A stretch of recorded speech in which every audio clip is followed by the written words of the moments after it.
Wrong സൈഡിൽ two വീലറിൽ ഒരു മാർവാടി സഹോദരൻ വന്ന് എന്റെ സൈക്കിൾ ഇടിച്ചു. സൈക്കിൾ ഇടിക്കുക മാത്രമല്ല, അദ്ദേഹം ആഞ്ഞ് എന്റെ ചെകിടത്തടി. അടി കിട്ടിയപ്പോ സ്നാനപ്പെട്ട കാര്യം ഞാൻ മറന്നു.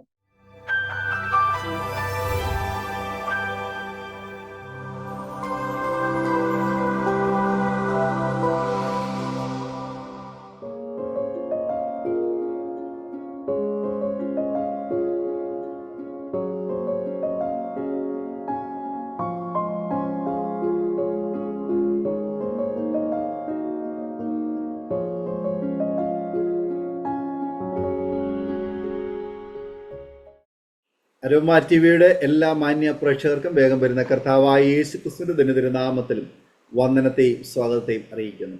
അനുഗ്രഹീതവും മനോഹരവുമായ നല്ല നിമിഷങ്ങൾക്കായി, നല്ല ദിവസത്തിനായി ഞാൻ കർത്താവിന് സ്തോത്രം ചെയ്യുന്നു. അരോമ ടിവിയുടെ ശ്രോതാക്കളോടൊപ്പം വീണ്ടും ഒരുമിച്ചായിരിക്കുന്നതിൽ വളരെ സന്തോഷമുണ്ട്. ഇന്ന് നമ്മുടെ ക്ഷണം സ്വീകരിച്ച് നമ്മോടൊപ്പം ജോയിൻ ചെയ്തിരിക്കുന്നത് കർത്താവിൻ്റെ വിലപ്പെട്ട ദാസൻ പാസ്റ്റർ മനോജ് പോളാണ്. പാലക്കാട്ട് വാണിയംകുളം എന്ന് പറയുന്ന സ്ഥലത്ത് കർത്താവിൻ്റെ വേലയിലായിരിക്കുന്ന ദൈവകൃത്യം നമ്മോടൊപ്പം തൻ്റെ സമയങ്ങൾ ചിലവഴിക്കുന്നു, തൻ്റെ ഹൃദയം പങ്കിടുന്നു. വളരെ രസകരമായ ജീവിതത്തിൻ്റെ നല്ല ഓർമ്മകളുടെ ആ ചെപ്പ് പ്രേക്ഷകരോടൊപ്പം തുറക്കുകയാണ്. ഒത്തിരി അനുഭവങ്ങൾ, ഒത്തിരി ഓർമ്മകൾ, ഒത്തിരി രസകരമായ അനുഭവങ്ങൾ തൻ്റെ ജീവിതത്തിലുണ്ട്. അത് നമുക്ക് ശ്രദ്ധയോടെ സ്കിപ്പ് ചെയ്യാതെ അവസാനം വരെ കാണുകയും കേൾക്കുകയും ചെയ്യാം. ഈ സാക്ഷ്യം തീർച്ചയായിട്ടും നിങ്ങളുടെ ജീവിതത്തിൽ അത് വലിയൊരു അനുഗ്രഹത്തിന് കാരണമായി തീരും. കേൾക്കുക മാത്രമല്ല, മറ്റുള്ള സുഹൃത്തുക്കൾ കൂടി ഷെയർ ചെയ്ത് കൊടുത്ത് ഈ ശുശ്രൂഷയിൽ സഹകരിക്കാൻ പ്രത്യേകം ഓർപ്പിക്കുന്നു. അതുപോലെ തന്നെ നിങ്ങൾക്കൊരു പ്രാർത്ഥനാ വിഷയമുണ്ടെങ്കിൽ അരോമ ടിവിയുടെ നമ്പറാണ് സ്ക്രീനിൽ തന്നിരിക്കുന്നത്. അതിൽ ഞങ്ങളെ വിവരം അറിയിക്കാം. മറ്റെന്തെങ്കിലും സംശയങ്ങൾ ചോദിക്കാനുണ്ടെങ്കിൽ ഈ നമ്പറിൽ വാട്സപ്പിലൂടെ വിവരം അറിയിക്കാം. ഫോൺ കോൾ വിളിച്ചാൽ ഒരു പക്ഷേ എടുക്കാൻ കഴിഞ്ഞെന്ന് വരികയില്ല. നിങ്ങൾ വാട്സപ്പിലൂടെ മെസ്സേജ് അറിയിക്കുന്നുവെങ്കിൽ തീർച്ചയായിട്ടും മറുപടി കൃത്യസമയത്ത് നിങ്ങൾക്ക് തരുന്നതായിരിക്കും. ദൈവമായി കർത്താവ് നമ്മെ എല്ലാവരെയും അനുഗ്രഹിക്കട്ടെ. നാം എല്ലാവരും പ്രാർത്ഥനയോടെ ആയിരിക്കുമ്പോൾ കർത്താവിന്റെ വിലപ്പെട്ട ദാസൻ പാസ്റ്റർ മനോജ് പോളിനെ തികഞ്ഞ സ്നേഹത്തോടും ആദരവോടുകൂടി അരോമ ടിവിയുടെ ശ്രോതാക്കളോടൊപ്പം സമയം ചിലവഴിക്കുന്നതിനായിട്ട് ഞങ്ങൾ ക്ഷണിച്ചുകൊള്ളും. ദൈവത്തിന്റെ നാമം ഓർത്തുവിടുമാറാകട്ടെ. ഇന്ന് ഈ വേദിയിൽ അരോമ ടിവിയോടുള്ള ബന്ധത്തിൽ കർത്താവിന്റെ സന്നിധിയിൽ സാക്ഷ്യം കേൾക്കുവാൻ പോകുന്ന എല്ലാ പ്രിയപ്പെട്ടവർക്കും ബഹുമാനിതനായ കർത്താവിന്റെ ദാസനും യേശു കർത്താവിന്റെ നാമത്തിൽ സ്നേഹവും വന്ദനവും അറിയിക്കുന്നു. കർത്താവിന്റെ കൃപയാൽ ഇന്ന് ഇപ്രകാരം ഒരു അവസരം ഒരുക്കി തന്ന സ്വർഗത്തിലെ ദൈവത്തിന് ഞാൻ നന്ദിയുള്ള ഹൃദയത്തോടെ സ്തോത്രം കരയിച്ചുകയാണ്. എൻ്റെ പേര് പാസ്റ്റർ മനോജ് പോൾ എന്നാണ്. ഞാൻ ഇപ്പോൾ പാലക്കാട് ജില്ലയിൽ ഉമ്മിനി എന്ന സ്ഥലത്ത് IPC സഭയുള്ള ബന്ധത്തിൽ കർത്താവിന്റെ വേല ചെയ്യുന്നു. എൻ്റെ ഭാര്യയുടെ പേര് ഷീന മനോജ്. എനിക്ക് 2 പെൺമക്കളാണ്. മൂത്ത മകൾ പേഴ്സീസ്. അവരെ കുടുംബമായി പൗരുഷൻ ടിവിയോടുള്ള ബന്ധത്തിലും മറ്റ് മിനിസ്ട്രിയിലും കർത്താവിന് വേണ്ടി പ്രയോജനപ്പെടുന്നു. എൻ്റെ രണ്ടാമത്തെ മകൾ അബിയ, പ്രിയ മകളും പൗരുഷൻ ടിവിയിൽ പ്രൊഡ്യൂസറായി വർക്ക് ചെയ്യും. അതോടൊപ്പം MSc സൈക്കോളജി പഠിക്കുകയും ചെയ്യുകയാണ്. എൻ്റെ ബാല്യകാലത്തിലേക്ക് ഒന്ന് എത്തി നോക്കുന്നതിന് മുമ്പ് അരോമ ടിവിയോടുള്ള ബന്ധത്തിൽ 1-2 വാക്കുകൾ പറയാതിരിക്കുവാൻ സാധ്യമല്ല. കാരണം യേശു കർത്താവിന്റെ രക്തത്താൽ വീണ്ടെടുക്കപ്പെട്ട കോടാനുകോടി ജനങ്ങളുടെ നടുവിൽ ഇന്നും അറിയപ്പെടാതെ കിടക്കുന്ന ഒരുപാട് ആളുകളുണ്ട്. അനേക ജനങ്ങളുടെ നടുവിൽ പരസ്യമായി കർത്താവിനെ ശുശ്രൂഷിക്കുവാനും സാക്ഷീകരിക്കുവാനും അനേകർക്ക് അവസരങ്ങൾ ലഭിക്കുമ്പോൾ ഇന്നും കർത്താവ് ചെയ്ത നന്മകളെ ലോകത്തോട് വിളിച്ചു പറയാൻ ചില സോഴ്സുകൾ ഇല്ലാതെ ഭാരപ്പെടുന്നവരുടെ മധ്യത്തിൽ സ്വർഗത്തിലെ ദൈവം വർഷങ്ങൾക്ക് മുമ്പ് ബഹുമാനപ്പെട്ട കർത്തൃദാസന് നൽകിയ ദർശനം അനുസരിച്ച് ആരംഭിച്ചതായ ഈ അരോമ ടിവിയിലൂടെ പലവിധമായ ഭാഷകളിൽ അനേകർക്ക് യേശു ലോക രക്ഷിതാവാണെന്ന് അറിയിക്കത്തക്ക നിലയിൽ സ്വർഗത്തിലെ ദൈവം ഒരുക്കിയ ഈ നല്ല മാധ്യമത്തെ ഓർത്ത് ഞാൻ ദൈവത്തിന് നന്ദി അർപ്പിക്കുകയും ഈ പ്രവർത്തനങ്ങൾ ഇനിയും നാലുപാട് വിശാലമാകട്ടെ എന്ന് ആത്മാർത്ഥമായി പ്രാർത്ഥിക്കുകയും എനിക്കും ഇപ്രകാരം ഒരവസരം ഒരുക്കി തന്ന കർത്താവിന്റെ ദാസനോടും കൂട്ട് പ്രവർത്തകരോടും കുടുംബത്തോടും എൻ്റെ ദൈവത്തോടും ഞാൻ നന്ദി അറിയിക്കുകയാണ്. എൻ്റെ ജീവിതത്തിന്റെ ബാല്യത്തിലേക്ക് ഒന്ന് എത്തി നോക്കുമ്പോൾ ഒരു CSI പശ്ചാത്തലത്തിലാണ് ഞാൻ ജനിച്ചു വളർത്തപ്പെടുവാൻ ഇടയായി. അപ്പനും അമ്മയും 3 സഹോദരിമാരും അടങ്ങുന്ന ഒരു കുടുംബം. ഓർമ്മ വെച്ച നാൾ മുതൽ എൻ്റെ അപ്പച്ചൻ സ്നേഹമുള്ള ഒരു മനുഷ്യനാണെങ്കിൽ പോലും അദ്ദേഹം മദ്യപാനത്തിന് അടിമയായിരുന്നു. ഒരു സോമിൽ ഓപ്പറേറ്റർ ആയിരുന്നു അദ്ദേഹം. നല്ല ആരോഗ്യവാനായിരുന്നു. അപ്പോൾ തന്നെ രാഷ്ട്രീയത്തിൽ ഒരു നേതാവായി അദ്ദേഹം മുന്നോട്ട് പോയിക്കൊണ്ടിരുന്ന കാലഘട്ടം. ആയുധങ്ങളൊക്കെ അത്യാവശ്യം ഉപയോഗിക്കുകയും പഠിപ്പിക്കുകയും ചെയ്യുന്നതൊക്കെ ഞാൻ കണ്ടിട്ടുണ്ട്. സോമിൽ ഓപ്പറേറ്റർ ആയതുകൊണ്ട് ഉപയോഗിച്ച വാളുകൊണ്ട് ചുരുകിയൊക്കെ ഉണ്ടാക്കി അത് ഉപയോഗിക്കുന്നതൊക്കെ ഞാൻ കാണുവാൻ ഇടയായി തീർന്നിട്ടുണ്ട്. വളരെ ഭീതിജനകമായ സാഹചര്യത്തിലാണ് എൻ്റെ കൊച്ചിനെ ഞങ്ങൾ കാണുവാൻ ഇടയായി. കാരണം ഓരോ ദിവസവും വൈകുന്നേരങ്ങളിൽ വന്ന് വളരെ മദ്യപിച്ച് വന്ന് അമ്മയെ ഉപദ്രവിക്കുന്ന ഒരു വല്ലാത്ത ഒരു പ്രകൃതക്കാരനായിരുന്നു അപ്പച്ചൻ. ഞങ്ങൾ അതുകൊണ്ട് തന്നെ അപ്പച്ചൻ്റെ ഉള്ളിൽ സ്നേഹമുണ്ടെങ്കിൽ അത് വേണ്ട വിധത്തിൽ പ്രകടിപ്പിക്കാൻ കഴിയാതെ മദ്യപാനത്തിന് അടിമയായതുകൊണ്ട് യഥാർത്ഥത്തിൽ ഒരു അപ്പന്റെ സ്നേഹം എന്തെന്ന് അനുഭവിക്കാതെ ഞങ്ങൾ വളരുവാനിടയായി. അപ്പോൾ തന്നെ ചർച്ചിനുള്ള ബന്ധത്തിൽ കൂട്ടായ്മകൾക്ക് പോകുന്നുവെങ്കിൽ പോലും യേശു കർത്താവുമായിട്ടുള്ള യഥാർത്ഥമായൊരു ബന്ധമൊന്നും ആ കാലഘട്ടങ്ങളിൽ ഉണ്ടായിരുന്നില്ല.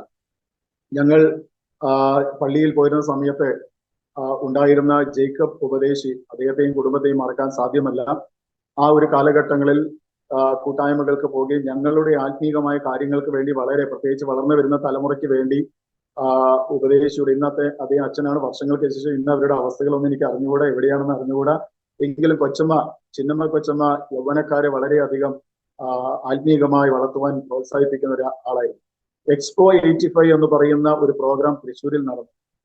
അന്ന് അനേക യൗവനക്കാർ യേശു കർത്താവിനെ രക്ഷിതാവായി സ്വീകരിക്കുമ്പോൾ ഞാനും എൻ്റെ കൂട്ടുകാരൻ ഷാജനും കർത്താവിനെ രക്ഷിതാവായി സ്വീകരിക്കുവാൻ തക്കവണ്ണം കൈ ഉയർത്താതെ നിൽക്കുമ്പോൾ ഞങ്ങളുടെ ചിന്നമ്മ കൊച്ചമ്മ കരയുവാനിടയായിരുന്നു. അപ്പൊ കൊച്ചമ്മയുടെ കരച്ചിൽ കണ്ടപ്പോൾ ഞങ്ങൾ രണ്ടുപേരും കൈ ഉയർത്തി കൊച്ചമ്മയ്ക്ക് ഒരു ആശ്വാസമാകട്ടെ എന്ന് വിചാരിച്ചു. എന്നാൽ യഥാർത്ഥത്തിൽ ഒരു രക്ഷയിലേക്ക് ഞങ്ങൾ കടന്നു വന്നിരുന്നു. അതുപോലെ ആ ഒരു സാഹചര്യങ്ങളിൽ പലവിധമായ ചെറിയ ചെറിയ ദുശ്ശീലങ്ങളൊക്കെ എൻ്റെ ജീവിതത്തിൽ കടന്നു വരുവാനിടയായി തീർന്നിട്ടുണ്ട്. അപ്പച്ചൻ വലിക്കുവാൻ തക്കോണം വീടിക്കെട്ടുകൾ വീട്ടിൽ കൊണ്ടുവന്ന് വെക്കുമ്പോൾ അതിൽ നിന്നും എടുത്ത് അറിയാതെ ഉപയോഗിക്കുന്ന ഒരു പ്രത്യേക സ്വഭാവം ഉണ്ടായിരുന്നു. ജീവിതത്തിൽ ഒരു സന്തോഷകരമായ അനുഭവങ്ങളൊന്നും ഇല്ലാതിരുന്നത് കൊണ്ട് എല്ലാവരുമായിട്ടും നന്നായിട്ട് പെരുമാറുവാനോ സന്തോഷിക്കുവാനോ ഒന്നും കഴിയാത്ത ഒരു കാലഘട്ടം. പണക്കാരന്റെ മക്കളിട്ട കീറിയ വസ്ത്രങ്ങളൊക്കെ ധരിച്ച് നടക്കേണ്ട സാഹചര്യങ്ങൾ ജീവിതത്തിൽ വന്നിട്ടുണ്ട്. ഒരു സൈക്കിൾ പോലും ഇല്ലാത്ത ആ കാലഘട്ടങ്ങളിലൊക്കെ എൻ്റെ ജീവിതത്തിലെ ഏറ്റവും വലിയൊരു സ്വപ്നം എന്ന് പറയുന്നത് ഇടവഴികളിലൂടെ സൈക്കിൾ ഓടിച്ചു പോകുന്നത് ഞാൻ സ്വപ്നം കാണാറുണ്ട്. കാരണം അത്രയും ആഗ്രഹമായിരുന്നു ഒരു സൈക്കിൾ കിട്ടുക എന്നുള്ളത്. അത്രയും ഒരു ആഗ്രഹത്തോടെ ഒരു സൈക്കിളിന് വേണ്ടി പോലും ആഗ്രഹിച്ച ഒരു കാലഘട്ടമുണ്ട്. നല്ല രുചികരമായ ആഹാരത്തിന് വേണ്ടി കൊതിച്ച സമയങ്ങളുണ്ട്. എന്നാൽ എൻ്റെ വിദ്യാഭ്യാസം എന്ന് പറയുമ്പോൾ ഏകദേശം 10ാം ക്ലാസ് വരെ മാത്രമേ ഞാൻ പഠിച്ചിട്ടുള്ളൂ. ആ സമയങ്ങളിൽ എനിക്കധികം പഠിക്കുവാൻ ഉള്ള സാഹചര്യങ്ങളായിരുന്നില്ല. പിന്നെ അതിനോട് വലിയ താല്പര്യം ഉണ്ടായിരുന്നു. എൻ്റെ മാതാപിതാക്കളെ കുറിച്ചും സഹോദരിമാരെ കുറിച്ചും ഒരു വാക്ക് ഞാൻ പറയുകയാണെങ്കിൽ എൻ്റെ അപ്പച്ചൻ ഇന്ന് നിത്യതയിൽ വിശ്രമിക്കുന്നു. അദ്ദേഹം പിൽക്കാലത്ത് രക്ഷിക്കപ്പെട്ടു, സ്നാനപ്പെട്ടു, കർത്താവിൻ്റെ ഒരു സാക്ഷിയായി ഇന്നത്തെ നിത്യതയിൽ വിശ്രമിക്കുന്നു. എൻ്റെ അമ്മ ഇന്ന് 78 വയസ്സുണ്ട്. എൻ്റെ മൂത്ത സഹോദരി അജിത, അവർ കുടുംബമായി കണ്ണൂരിൽ കർത്താവിന്റെ കൃപയാൽ വിശ്വാസത്തിൽ അവർ മുന്നോട്ട് പോകുന്നു. എൻ്റെ രണ്ടാമത്തെ സഹോദരി റീന, അവർക്കൊരു മകനുണ്ട്. വർഷങ്ങൾക്ക് മുമ്പ് പ്രിയപ്പെട്ട സഹോദരിയുടെ ഭർത്താവ് ഒരു ആക്സിഡന്റിൽ കർത്തൃസന്നിധി ചേർക്കപ്പെടുവാൻ ഇടയായി തീർന്നു. എൻ്റെ ഇളയ സഹോദരി ഷീജ കുടുംബമായി കോഴിക്കോട് കർത്താവിലുള്ള വിശ്വാസത്താലും അവരുടെ ജോലിപരമായിട്ടുള്ള കാര്യങ്ങൾ മുന്നോട്ട് പോകുന്നു. അങ്ങനെ 10ാം ക്ലാസ് പഠനം കഴിഞ്ഞതിന് ശേഷം എൻ്റെ അപ്പച്ചൻ പലവിധമായ പണം ഉണ്ടാക്കുവാൻ തക്കുന്ന പല ബിസിനസ്സുകളൊക്കെ ചെയ്യുമായിരുന്നു, ചെറിയ ചെറിയ ബിസിനസ്സുകൾ. അപ്പൊ അതിലൊന്നായിരുന്നു ചാരായ കച്ചവടം. അപ്പൊ ഞാൻ ഗോഡൌണിൽ പോയി ചാരായം കൊണ്ടുവരണം. അപ്പച്ചൻ ഇത് കൊണ്ടുവന്നാലും വിൽക്കുന്നതിനേക്കാൾ കൂടുതൽ അപ്പച്ചൻ അത് കുടിക്കുവാൻ തക്കോണം ഉപയോഗിക്കുമായിരുന്നു. പിന്നീട് അപ്പച്ചൻ ഒരു സമയത്ത് ഉണക്കമീൻ കച്ചവടം നടത്തി. അപ്പൊ എന്നെ റോഡ് സൈഡിൽ കൊണ്ടുപോയി ഇരുത്തി ഒരു തകരവിളക്ക്, അന്നത്തെ കാലഘട്ടത്തെ തകരവിളക്ക് ഇങ്ങനെ സന്ധ്യാസമയത്ത് കത്തിച്ച് വെച്ചിട്ട് എന്നോട് ആ ഉണക്കമീനൊക്കെ വിറ്റോളാൻ പറഞ്ഞിട്ട് അപ്പച്ചൻ പോകും. അപ്പൊ എനിക്ക് വളരെ ചെറിയൊരു നാണക്കെടൊക്കെ തോന്നാറുണ്ട്. കാരണം എൻ്റെ കൂട്ടുകാർ കണ്ടു കഴിഞ്ഞാൽ പിറ്റേ ദിവസം സ്കൂളിൽ ചെല്ലുമ്പോൾ അവരെന്നെ കളിയാക്കുമോ എന്നുള്ളൊരു ഭയം. മീൻ കച്ചവടം മോശമായിട്ടല്ല, ഇന്നത് ചെയ്യുന്നവരൊക്കെ ചെയ്യുന്നത് കൊണ്ട് നമുക്കും പല നന്മകളൊക്കെ നമ്മുടെ വീട്ടിൽ എത്തുന്നത്. ഓക്കെ. പക്ഷേ ഞങ്ങളുടെ ജോലി അതല്ലാത്തത് കൊണ്ട് എനിക്ക് ഒരു ചെറിയ നാണക്കേട് തോന്നാതിരുന്നില്ല, കൂട്ടുകാർ കളിയാക്കുന്നു എന്നുള്ളതിനാൽ. പിന്നീട് രാത്രി വൈകി അപ്പച്ചൻ കുടിച്ചു വന്ന് ഈ ബാക്കി വന്ന മീനെല്ലാം തലയിൽ ചുമന്ന് ഞാൻ 1-2 കിലോമീറ്റർ ദൂരം യാത്ര ചെയ്യണം. അന്ന് ഇതുപോലെ സ്ട്രീറ്റ് ലൈറ്റുകളൊക്കെ വളരെ കുറവാണ്, പ്രത്യേകിച്ച് വീട്ടിലേക്ക് പോകുക കൊച്ചു ഇടവഴിയാണ്. ഇഴജന്തുക്കളുടെയൊക്കെ വളരെ ഉപദ്രവങ്ങളുള്ള ഒരു കാലഘട്ടമാണ്. മാത്രമല്ല അന്നത്തെ കാലഘട്ടത്തൊക്കെ ഞാൻ ഈ ഡ്രാക്കുളയുടെ നോവലൊക്കെ വായിക്കുന്ന ഒരു കാലഘട്ടമാണ്. അതുകൊണ്ട് ഇരുട്ടിന് ഭയങ്കര പേടിയായിരുന്നു. വവ്വാലെല്ലാം പറക്കുമ്പോൾ ഡ്രാക്കുളയുടെ സന്തത സഹചാരിയായിട്ട് ഈ വവ്വാലുകൾ എപ്പോഴും കാണുമല്ലോ, ഈ ആ നോവലിൽ അങ്ങനെ. അപ്പൊ അതുകൊണ്ട് എനിക്ക് ഇരുട്ടിനെയും വവ്വാലിനെയും ഒക്കെ വളരെ ഭയമായിരുന്നു. ഒരു ദിവസം രാത്രിയിൽ എൻ്റെ അപ്പച്ചൻ മദ്യപിച്ച് വന്ന് അമ്മയെ വളരെയധികം ഉപദ്രവിക്കുമ്പോൾ ഞാൻ എൻ്റെ അപ്പനോട് പറഞ്ഞു, എൻ്റെ അമ്മയെ ഇനിമേൽ തൊട്ടുപോകരുത്. അപ്പോ എൻ്റെ അപ്പൻ കോപാകുലനായി അടുക്കളയിലേക്ക് പോയി ഒരു വാക്കത്തി എടുത്ത് എൻ്റെ നേരെ ഓടി വന്നു. ഞാൻ അന്ന് രാത്രിയിൽ ഇറങ്ങി അവിടെ നിന്ന് ഓടി രക്ഷപ്പെട്ടു. എന്നിട്ട് ഞാനൊരു വീടിന്റെ തിണ്ണയിൽ റോട്ടിലേക്ക് ആ സമയത്ത് പിന്നെ മറ്റൊന്നിനെയും എനിക്ക് ഭയം ഉണ്ടായിരുന്നില്ല. കാരണം അപ്പൻ പുറകിൽ വരുന്നത് കൊണ്ട് കയ്യിൽ കിട്ടിയാൽ വെട്ടുമോ എന്നുള്ള ഒരു ഭയത്തിൽ ഞാൻ ഇറങ്ങി ഓടി റോട്ടിലെത്തി. അവിടെ ഒരു വീടിന്റെ തിണ്ണയിൽ രാത്രി ഞാൻ കഴിച്ചു കൂട്ടുമ്പം ഒരാൾ രാത്രി വന്ന് എന്നെ തട്ടി വിളിച്ചിരുന്ന അതേ നായിയുമായിട്ട് ഇങ്ങനെ രാത്രി നടക്കാൻ ഇറങ്ങിയത് എന്നെ തട്ടി വിളിച്ചിട്ട് ഇവിടെ കിടക്കുന്നതെന്ന് ചോദിച്ചപ്പോൾ ഞാൻ അച്ഛനടിച്ച് വന്നതൊന്നും പറഞ്ഞില്ല, എനിക്ക് വീട്ടിൽ പോകാൻ പേടിയായിട്ട് ഇവിടെ കിടക്കുവാണെന്ന് പറഞ്ഞു. അപ്പൊ അദ്ദേഹം പറഞ്ഞു ഞങ്ങളുടെ വൈക്കോൽ ഗോഡൌണിൽ വന്ന് കിടക്കും. ഞാൻ അദ്ദേഹത്തിന്റെ നിർദ്ദേശം അനുസരിച്ച് ആ വൈക്കോൽ ഗോഡൌണിൽ പോയി കിടന്നു. അദ്ദേഹത്തിന്റെ വീട്ടിൽ പോയി. പക്ഷെ മുമ്പേ പറഞ്ഞതുപോലെ ആ ഗോഡൌണിൽ നിറയെ വവ്വാലുകൾ ഉണ്ടായി. വവ്വാലുകൾ പറക്കുന്ന കണ്ടപ്പോൾ എനിക്ക് ഭയങ്കര പേടിയായി. ഡ്രാക്കുള അടുത്തെങ്ങാനും ഉണ്ടാകുമോ എന്ന് വിചാരിച്ച് ഞാൻ വെളിയിൽ വന്നപ്പോൾ ഗേറ്റ് പൂട്ടിയിരിക്കുക. അപ്പൊ ഞാൻ ഗേറ്റ് എല്ലാം ചാടി പുറത്ത് വന്ന് ഒരു ചായക്കടയുടെ ബെഞ്ചിൽ പോയി കിടന്നു. അപ്പൊ ആ ദിവസങ്ങളിൽ ഞാൻ 2 ജോലികൾ ചെയ്യുമായിരുന്നു. ഈ 10ാം ക്ലാസ് കഴിഞ്ഞത് ഒന്ന് പലചരക്ക് കടയിൽ ഞാൻ ജോലിക്ക് പോയിരുന്നു. വീട്ടിലെ കഷ്ടതകളൊക്കെ കൊണ്ട് പലചരക്ക് കടയിൽ ജോലിക്ക് പോയിരുന്നു. അതിനു മുമ്പ് കുളപ്പുള്ളി എന്ന് പറയുന്ന സ്ഥലത്ത് പോയി അതിരാവിലെ പോയി അവരുടെ പാലുകളുള്ള വീടും അതിൽ നിന്നും അവരുടെ അമ്മച്ചി തരുന്ന പാല് ചില വീടുകളിൽ കൊണ്ടുപോയി കൊടുക്കും. ഒരു വീട്ടിൽ പാല് കൊടുത്താൽ 1 രൂപ കിട്ടും. അങ്ങനെ ചില വീടുകളിൽ ഈ പാൽ എത്തിച്ചതിന് ശേഷം വേണം ഞാൻ പലചരക്ക് കടയിൽ ജോലിക്ക് പോകണം. അപ്പോ ഈ ഉപദ്രവം ഏറ്റതിന്റെ പിറ്റേ ദിവസം എനിക്ക് ഭയങ്കര ഭയമായി. അതിരാവിലെ ഞാൻ വീട്ടിൽ പോയിട്ട് വേണം ഈ പാല് വാങ്ങുവാന്നൊക്കെ വേണം പോകാൻ. അപ്പൊ വീട്ടിലേക്ക് ചെല്ലുമ്പോൾ എൻ്റെ അപ്പച്ചൻ പുറത്ത്, ഞങ്ങളുടെ അവിടെ തിണ്ണ എന്ന് പറയും, വീടിന്റെ പുറത്ത് രീതിയുള്ള തിണ്ണയുണ്ട്. ആ തിണ്ണയിൽ കിടന്ന് അദ്ദേഹത്തിന് ഈ അടിക്കൊക്കെ ഉപയോഗിക്കുന്ന നീളമുള്ള വടിയുണ്ട്. അപ്പൊ ആ വടിയുടെ ഒരു അറ്റം അപ്പച്ചന്റെ മുഖത്തിന്റെ അടുത്തും മറ്റൊരു അറ്റം ഇങ്ങനെ മുറ്റത്തേക്ക് നീട്ടി വെച്ചിരിക്കും. ഞാൻ വരുമ്പോൾ ആ ഇരുട്ടത്ത് ആ വടിയിൽ കാല് തട്ടിയാൽ ഉണരുന്ന എന്നെ അടിക്കാൻ വേണ്ടി വെച്ചിരിക്കുക. അപ്പോൾ എന്തായാലും എന്റെ കാല് തട്ടി അപ്പച്ചൻ ഉണർന്നു. എന്നെ അന്നേരം അടിച്ചില്ല. പക്ഷെ എനിക്ക് മനസ്സിലായി അപ്പച്ചൻ ഇന്ന് രാത്രി വന്ന് എന്നെ വല്ലാതെ ഉപദ്രവിക്കുന്ന എനിക്കൊരു ഭയം ഉണ്ടായി. അതുകൊണ്ട് തന്നെ ഞാൻ എൻ്റെ അച്ഛന്റെ അമ്മ അന്ന് ജീവിച്ചിരിപ്പുണ്ട്, ഞങ്ങൾ അച്ഛമ്മ എന്ന് വിളിക്കും. എൻ്റെ അച്ഛമ്മ മൃഗാശുപത്രിയിലെ അറ്റൻഡറായിരുന്നു. അപ്പൊ അച്ഛമ്മ എൻ്റെ പേരിൽ ഒരു 500 രൂപ ബാങ്കിൽ ഇട്ട് വെച്ചായിരുന്നു. അപ്പൊ അന്ന് ഞങ്ങളുടെ പള്ളിയിലെ അച്ഛന്റെ ഭാര്യ ആ കനറ ബാങ്കിൽ, ഷൊർണൂർ കനറ ബാങ്കിൽ ജോലി ചെയ്യുമ്പോൾ ഞാൻ അവിടെ കൊച്ചമ്മയുടെ ഇടയ്ക്കൽ പോയി എനിക്കൊരല്പം പൈസ വേണമെന്ന് പറഞ്ഞ് ഞാൻ ബാങ്കിൽ നിന്ന് എൻ്റെ ഓർമ്മ ശരിയാണെങ്കിൽ അന്ന് 200 രൂപ ഞാൻ എടുത്ത് എൻ്റെ ഒരു അയൽവാസിയായ എൻ്റെ ഒരു കൂട്ടുകാരൻ, എന്നെക്കാളും പ്രായമുണ്ട്, അദ്ദേഹം മദ്രാസിൽ ജോലി ചെയ്യുകയാണ്. അപ്പൊ ഞാൻ അദ്ദേഹത്തിന്റെ അഡ്രസ്സ് വാങ്ങിയിട്ട് രാവിലെ 10 മണിക്ക് ശേഷമുള്ള ഒരു ട്രെയിനിൽ, കാരണം അപ്പച്ചനെ പേടിച്ചിട്ടാ, എനിക്ക് തമിഴ് അറിഞ്ഞുകൂടാ, ഇംഗ്ലീഷ് അറിഞ്ഞുകൂടാ, ഞാൻ ആ ട്രെയിനിൽ യാത്ര ചെയ്ത് രാത്രിയാകുമ്പോഴാണ് മദ്രാസിൽ എത്തുന്നത്. അപ്പൊ ആ ട്രെയിനിലുള്ളവരുമായിട്ട് ഇങ്ങനെ യാദൃശ്യമായി പരിചയപ്പെട്ടപ്പോൾ ഞാൻ നിങ്ങളുടെ കൂട്ടുകാരനെ കാണാൻ പോകുകയാണെന്ന് പറഞ്ഞപ്പോൾ ആ ട്രെയിനിലുള്ള ചിലർ എന്നെ ഭയപ്പെടുത്തി. കാരണം നിനക്ക് സ്ഥലം അറിയില്ല, ഭാഷ അറിയില്ല, നീ അവിടെ ഇറങ്ങിച്ചെന്നാൽ ആരെങ്കിലും നിന്നെ പിടിച്ചു കൊണ്ടുപോകുന്നൊക്കെ പറഞ്ഞ്, ചെറിയ പ്രായമാണ്, അങ്ങനെ എന്നെ ഭയപ്പെടുത്തി. പക്ഷെ ഒരു മനുഷ്യൻ എന്നോട് പറഞ്ഞു, ഇന്ന് രാത്രി നീ എൻ്റെ റൂമിൽ താമസിച്ചു കൊള്ളുക, നാളെ ഞാൻ നിന്നെ, എനിക്ക് 1000 ലൈറ്റ് എന്ന് പറയുന്ന സ്ഥലത്താണ് പോകണ്ടേ. അപ്പൊ അദ്ദേഹം എന്നെ തന്റെ റൂമിലേക്ക് കൊണ്ടുപോയി പിറ്റേ ദിവസം 1000 ലൈറ്റ് എന്ന് പറയുന്ന സ്ഥലത്തേക്കുള്ള ബസ്സിൽ കയറ്റി വിട്ട് ഞാൻ എങ്ങനെയൊക്കെ അവിടെ ഇറങ്ങി ഈ അഡ്രസ്സുമായി നടക്കുകയാണ്.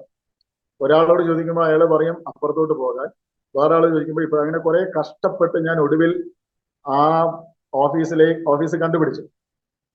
അവിടെ ചെന്നപ്പോൾ അവിടുത്തെ റിസപ്ഷനിസ്റ്റ് എന്നോട് ചോദിച്ചു, ആർ യു കമ്മിങ് ഫ്രം എന്ന് ചോദിച്ചപ്പം അന്ന് ഒട്ടും ഇംഗ്ലീഷ് അറിയാതെ ഞാൻ പറഞ്ഞു ജോയ് എന്ന് പറഞ്ഞു. കാരണം അവിടെ ജോലി ചെയ്യുന്ന ആളുടെ പേര് ജോയ് എന്നാണ്. വാട്ട് യു വാണ്ട് ചോദിച്ചപ്പോഴും അപ്പം എനിക്ക് അർത്ഥം അറിഞ്ഞിട്ടല്ല ഞാൻ ജോയ് എന്ന് പറഞ്ഞു. അപ്പൊ അവർക്ക് കാര്യം മനസ്സിലായി, ഞാൻ ജോയ് അന്വേഷിച്ചു വന്നു. അങ്ങനെ ഞാൻ അദ്ദേഹത്തെ കണ്ടു.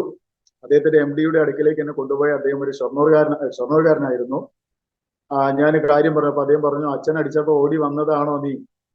ഇപ്പൊ നിനക്ക് ജോലിയൊന്നും തരാനില്ല, പിന്നീട് ഒരിക്കൽ നിന്നെ വിളിക്കാമെന്ന് പറഞ്ഞ് എനിക്ക് തിരിച്ച് വണ്ടിക്കൂലി അമ്മ എന്നെ തിരിച്ചു വിട്ടു. ഞാൻ വീട്ടിൽ വന്നപ്പോൾ എൻ്റെ അപ്പച്ചൻ, എൻ്റെ അമ്മയുടെ നാട് തലശ്ശേരി കൂത്തുപറമ്പാണ്, അവിടെ എല്ലാം അന്വേഷിച്ച് വന്നിരിക്കുകയാണ്. ഏതായാലും മടങ്ങി വന്ന ആശ്വാസത്തിൽ കുറച്ച് ദിവസത്തേക്ക് പ്രയാസങ്ങളൊന്നും ഉണ്ടായിരുന്നില്ല. എന്നാൽ അതിനിടയിൽ ഞാൻ ഈ പറഞ്ഞതുപോലെ പലർക്കിടയിൽ ജോലിക്ക് പോയി. പിന്നീട് വണ്ടിയിൽ ക്ലീനറായിട്ട് ഞാൻ ജോലിക്ക് പോയി. ഇതിനിടയിൽ എനിക്ക് മദ്രാസിലേക്ക് വീണ്ടും ഒരു അവസരം ലഭിക്കുവാൻ ഇടയായി തീർന്നു. ഞാൻ മദ്രാസിലേക്ക് കടന്നു പോകുവാൻ ഇടയായി തീർന്ന ആ സമയങ്ങളിൽ ഞാൻ മുമ്പേ പോയ എൻ്റെ കൂട്ടുകാരൻ്റെ ആ സ്ഥാപനത്തിലാണ് എനിക്ക് ഓഫീസ് ബോയ് ആയിട്ട് ജോലി ലഭിച്ചത്. എനിക്ക് വളരാനുള്ള എല്ലാ സാഹചര്യങ്ങളും അവിടെ ഉണ്ടായിരുന്നു. എന്നാൽ എൻ്റെ വീട്ടിൽ നിന്നും രക്ഷപ്പെട്ട ആ ഒരു സന്തോഷത്തിൽ, എൻ്റെ അപ്പച്ചനിൽ നിന്നും രക്ഷപ്പെട്ട ആ സന്തോഷത്തിൽ ഞാൻ എൻ്റെ ജീവിതം കുറച്ചുകൂടെ സന്തോഷകരമാക്കാൻ ശ്രമിച്ചു.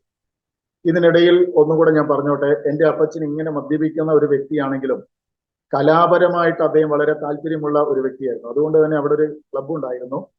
ആ ക്ലബിന്റെ കെയർ ഓഫിൽ എല്ലാ വർഷവും ഒരു നാടകം, ബാലെ എന്നൊക്കെ പറഞ്ഞ വളരെ സൂപ്പറായിട്ട് നടത്തുന്ന ഒരു നാടകമാണ്. അപ്പം ഒരു വർഷം CL ജോസ് എന്ന് പറയുന്ന ഒരു നല്ല നാടകൃത്ത് എഴുതിയ 7 രാത്രികൾ എന്നൊരു നാടകം ഒരു വർഷം അവതരിപ്പിച്ചു. അന്ന് എനിക്ക് ഏകദേശം, എൻ്റെ ഓർമ്മ ശരിയാണ്, എനിക്ക് 10 വയസ്സെങ്ങാണ്ടാണ്. തെരുവിലെ യാചകരുടെ ജീവിതത്തെ ആസ്പദമാക്കി CL ജോസ് എന്ന് പറയുന്ന അദ്ദേഹം രചിച്ച 7 രാത്രികൾ. അതില് തെരുവിലെ ഒരു ബാലകനായിട്ടുള്ള റോള് എനിക്ക് കിട്ടി. അപ്പോ വളരെ വിശന്ന് വലയുന്ന സമയത്ത് വേസ്റ്റ് ഒക്കെ കൊണ്ടുപോയി ഇടുന്ന സ്ഥലത്ത് നിന്നും ഉച്ഛിഷ്ടങ്ങൾ വാരി തിന്നുന്ന ഒരു തെരുവ് ബാലകന്റെ റോളാണ് എനിക്ക് കിട്ടിയത്. ആദ്യമായിട്ടാണ് ഞാൻ ഒരു നാടകത്തിൽ അഭിനയിക്കുന്നതെങ്കിൽ പോലും ആ നാടകത്തിൽ അഭിനയിച്ച ശേഷം എനിക്ക് മെഡൽ ലഭിക്കാൻ ഇടയായി തീർന്നു. അന്ന് ആ നാടകത്തിന് പിന്നണി കൊടുത്തത്, അല്ലെങ്കിൽ ബാക്ക്ഗ്രൗണ്ട് കൊടുത്തത് വില്യം ജെയിംസ് എന്നാണ്. ആ കാലത്ത് അറിയപ്പെടുന്ന ഒരു വ്യക്തിയായിരുന്നു വില്യം ജെയിംസ് എന്ന് പറയുന്ന വയലിനിസ്റ്റ്. അദ്ദേഹം അന്ന് CSI സഭയുള്ള ബന്ധത്തിൽ വളരെ ആക്റ്റീവായി നിൽക്കുന്ന ഒരു വ്യക്തിയായിരുന്നു. പിന്നീട് അദ്ദേഹം വിശ്വാസത്തിലേക്ക് കടന്നു വന്നു. ഇന്ന് അദ്ദേഹം നിത്യതയിൽ വിശ്രമിക്കുന്നു. വില്യം ജെയിംസ് ഏട്ടനാണ് അന്ന് ആ നാടകത്തിന് ബാക്ക്ഗ്രൗണ്ട് കൊടുത്തത്. ആ നാടകത്തിൽ അഭിനയിച്ച അനന്തരം എനിക്ക് ആകാശവാണി, തൃശ്ശൂർ ആകാശവാണിയിൽ ജെയിംസ് ഏട്ടന്റെ വൈഫ് റോസി ചേച്ചി മുഖാന്തരം ശബ്ദപരിശോധനയ്ക്ക് വേണ്ടി നാടകത്തിൽ അഭിനയിക്കാൻ ഒരു അവസരം കിട്ടി. പക്ഷെ അത് ഫെയിലായി. വീണ്ടും ഒരു അവസരം തരാമെന്ന് പറഞ്ഞെങ്കിൽ എനിക്ക് പിന്നീട് പോകാൻ പറ്റിയില്ല. എന്നാൽ ആ നാടകം ഞാൻ പറയാൻ കാരണം ഒരു തെരുവ് യാചകരുടെ കഥയാണ്. എൻ്റെ അപ്പച്ചൻ കുടിച്ചു വന്ന് ഇടയ്ക്ക് പറയുന്ന ഒരു വാക്കുകൾ ഉണ്ടായിരുന്നു. നീയെല്ലാം പിച്ചച്ചട്ടി എടുത്ത് നടക്കുന്നത് എനിക്ക് കാണണമെന്ന്. അപ്പച്ചൻ സ്വയം പറയുന്നതല്ല, ആ മദ്യപിച്ചുള്ള രോഷത്തിൽ ഞങ്ങൾ എതിർക്കുമ്പോഴൊക്കെ അതിനുള്ള രോഷത്തിൽ പറയുന്നതായിരിക്കും, നീയൊക്കെ പിച്ചച്ചട്ടി എടുത്തിട്ട് നടക്കുന്നത് എനിക്ക് കാണണമെന്ന് അപ്പച്ചൻ ഇടയ്ക്ക് പറയുന്നു. അപ്പൊ ഇതിന്റെ ഇടയിലാണ് ഞാൻ പിച്ചക്കാരനായിട്ട് അഭിനയിച്ചത്. അപ്പം തന്നെ അതുകൂടാതെ അപ്പച്ചൻ ഇങ്ങനെയൊക്കെ ആയിരുന്ന സമയത്ത് വീട്ടിൽ അദ്ദേഹം എല്ലാ കാര്യങ്ങളും ചെയ്യുമെങ്കിലും മക്കൾ ആഗ്രഹിക്കുന്ന ചില കാര്യങ്ങളുണ്ടല്ലോ. മക്കൾ ആഗ്രഹിക്കുന്ന നല്ല വസ്ത്രങ്ങൾ, മക്കൾ ആഗ്രഹിക്കുന്നത് പോലെ അപ്പന്റെ കൂടെ ഒന്ന് പുറത്തു പോകുക, മക്കളുടെയും അമ്മയുടെയും കൂടെ അപ്പൻ സമയം ചെലവഴിക്കുക, പിന്നെ നല്ല വിശേഷങ്ങൾ. ഞങ്ങളുടെ ഇവിടെ CSIലാകുമ്പോൾ കൊയ്ത്തുത്സവം, ക്രിസ്തുമസ്, ഇതൊക്കെ വളരെ പ്രാധാന്യമുള്ളതായിരുന്നത് കൊണ്ട്, ഈസ്റ്റർ, ഇതൊക്കെ പ്രാധാന്യമുള്ളതായിരുന്നുകൊണ്ട് അപ്പച്ചൻ വാങ്ങിത്തരുന്ന നല്ല വസ്ത്രങ്ങൾ ധരിച്ച് അപ്പനോടുകൂടെ ഒക്കെ സന്തോഷത്തോടെ പോകാൻ ആഗ്രഹിച്ച ആ കാലഘട്ടങ്ങളിൽ ഞങ്ങൾക്ക് അതൊക്കെ കിട്ടാതെ പോയതിന്റെ ഒരു ദുഃഖം ജീവിതത്തിൽ ഉണ്ടായിരുന്നു. അതുകൊണ്ട് തന്നെ കുറെയൊക്കെ ഞാൻ എൻ്റെ ഇഷ്ടപ്രകാരമുള്ള ഒരു ജീവിതത്തിലേക്ക് പോകാൻ ഇടയായിരുന്നു. എനിക്ക് നല്ലൊരു കൂട്ടുകാരൻ ആ കാലഘട്ടങ്ങളിൽ ഉണ്ടായിരുന്നു. അദ്ദേഹം മരത്തിൽ കയറുമ്പോൾ ഞാനും മരത്തിൽ കയറും. തെങ്ങിൽ അദ്ദേഹം കയറിയാൽ ഞാൻ കൂടെ കയറും. എനിക്ക് ആ സമയത്ത് കുറച്ച് തടി കൂടുതലായിരുന്നു. അപ്പൊ തെങ്ങിൽ കയറും, പക്ഷെ ഇറങ്ങാൻ വലിയ ബുദ്ധിമുട്ടാണ്. അദ്ദേഹം കിണറ്റിൽ ഇറങ്ങിയാൽ ഞാനും ഇറങ്ങും. ഒരു പ്രാവശ്യം അദ്ദേഹം എന്തോ ഒരു കാര്യത്തിന് വേണ്ടി എന്തോ നഷ്ടപ്പെടും ബോൾ എന്തോ എടുക്കാൻ വേണ്ടി കിണറ്റിൽ ഇറങ്ങി. ഞാനും കയറ് വഴി ഇറങ്ങി. ഷാജൻ എന്ന് പറയുന്ന എൻ്റെ കൂട്ടുകാരൻ കയറ് വഴി മുകളിലേക്ക് കയറി. പക്ഷെ എനിക്ക് കയറാൻ പറ്റി. അവസാനം ഞങ്ങളുടെ കൊച്ചമ്മ വിവരം അറിഞ്ഞു. ആളുകളെ കൂട്ടി എന്നെ പൊക്കി വെളിയിൽ ഇറക്കി. എനിക്ക് ചെറിയ കുട്ടിയായിരുന്നല്ലോ, അപ്പം എനിക്ക് 2 തല്ലൊക്കെ തന്ന് ഓടിച്ചു വിട്ടു. പിന്നെ ഞാനും എൻ്റെ കൂട്ടുകാരനും അന്ന് ബാസൽ മിഷൻകാർ സായിപ്പന്മാര് വന്ന് പണിത ചർച്ചും ബംഗ്ലാവും ഞങ്ങൾക്കുണ്ട്. ഏകദേശം ഇപ്പോൾ നോക്കുമ്പോൾ 150 വർഷങ്ങൾക്ക് മുമ്പ് പണിതതാണ്. ആ ബംഗ്ലാവിൽ അനുഗ്രഹിക്കപ്പെട്ട ഒരു കുടുംബം താമസിച്ചു. പെന്തക്കോസ് അനുഭവമുള്ള ഒരു കുടുംബമാണ്. അപ്പൊ അവിടെ ഒരു മമ്മിയുണ്ട്.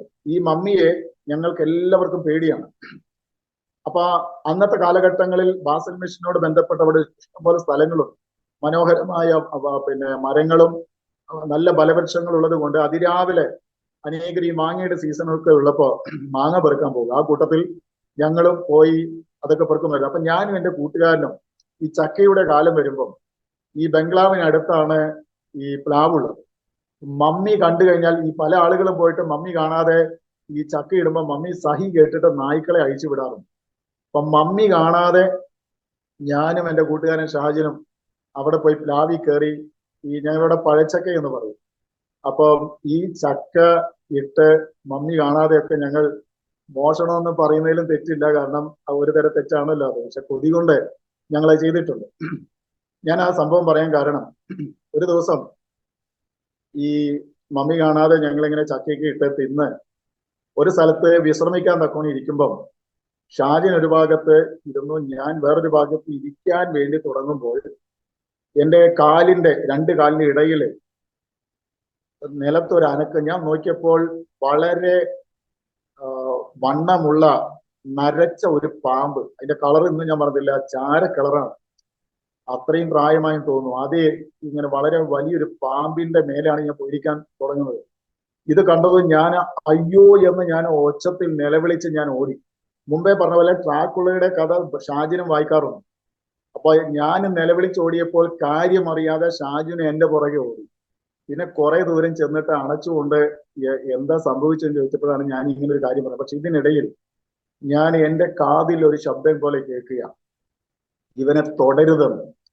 ആ പാമ്പ് എന്നെ തൊടാതെ വണ്ണം ആരോ കൽപ്പിക്കുന്നത് പോലെ. വാസ്തവത്തിൽ അന്ന് കർത്താവ് എന്നെ അതിന്റെ കയ്യിൽ നിന്ന് വിടുവിക്കുവാൻ ഇടയത്തരുത്. അതുകൊണ്ട് മാത്രമാണ് ഞാനൊരു അനുഭവം പറഞ്ഞത്.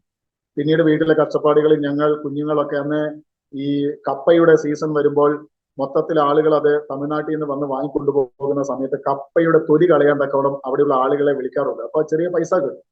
അപ്പൊ ഞങ്ങൾ അന്ന് ചെറിയ കുഞ്ഞുങ്ങളൊക്കെ ഇരിക്കുമ്പോൾ ഞങ്ങൾ കപ്പയുടെ തൊലി കളയാനൊക്കെ പോയിട്ടുണ്ട്.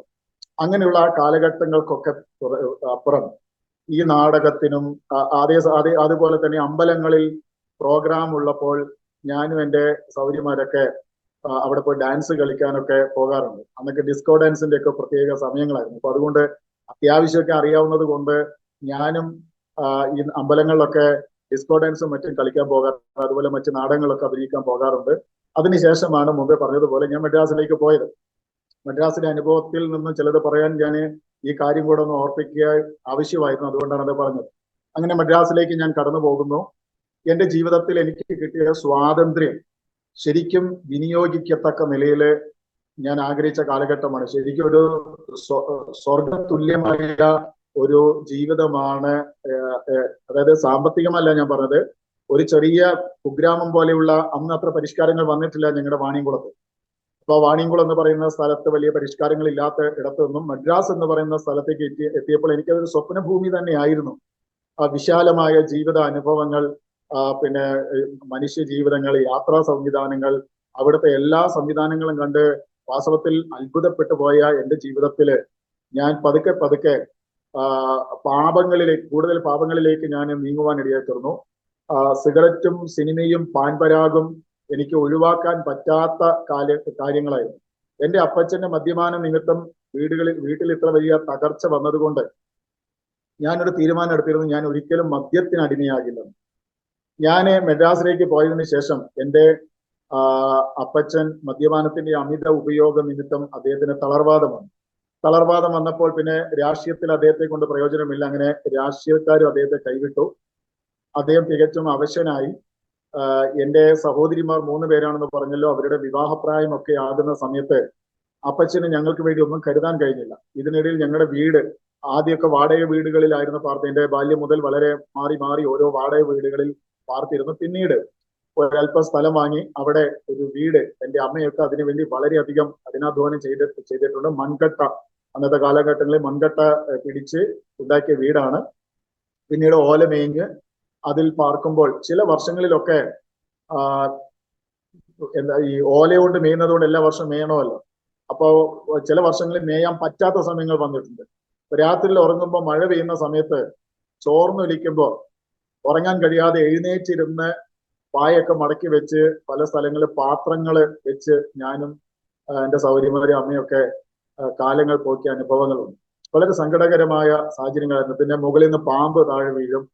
എന്നാലും ദൈവം അതിന്റെ നടുവിൽ നിന്നെല്ലാം ഞങ്ങളെ വിടുവിച്ചു. ചിലപ്പോൾ അപ്പച്ചൻ കോപിച്ച് അമ്മയെ അടിച്ച് ഞങ്ങളെയൊക്കെ അടിച്ച് പുറത്താക്കും. അപ്പം ഞാൻ മുമ്പേ പറഞ്ഞില്ല, തിണ്ണയിൽ എൻ്റെ അമ്മ ആ സാരി അഴിച്ച് തിണ്ണയുടെ ഇറയത്ത് കെട്ടി ഞങ്ങളെ കെട്ടിപ്പിടിച്ചിരുന്ന കരഞ്ഞ സമയങ്ങളുണ്ട്.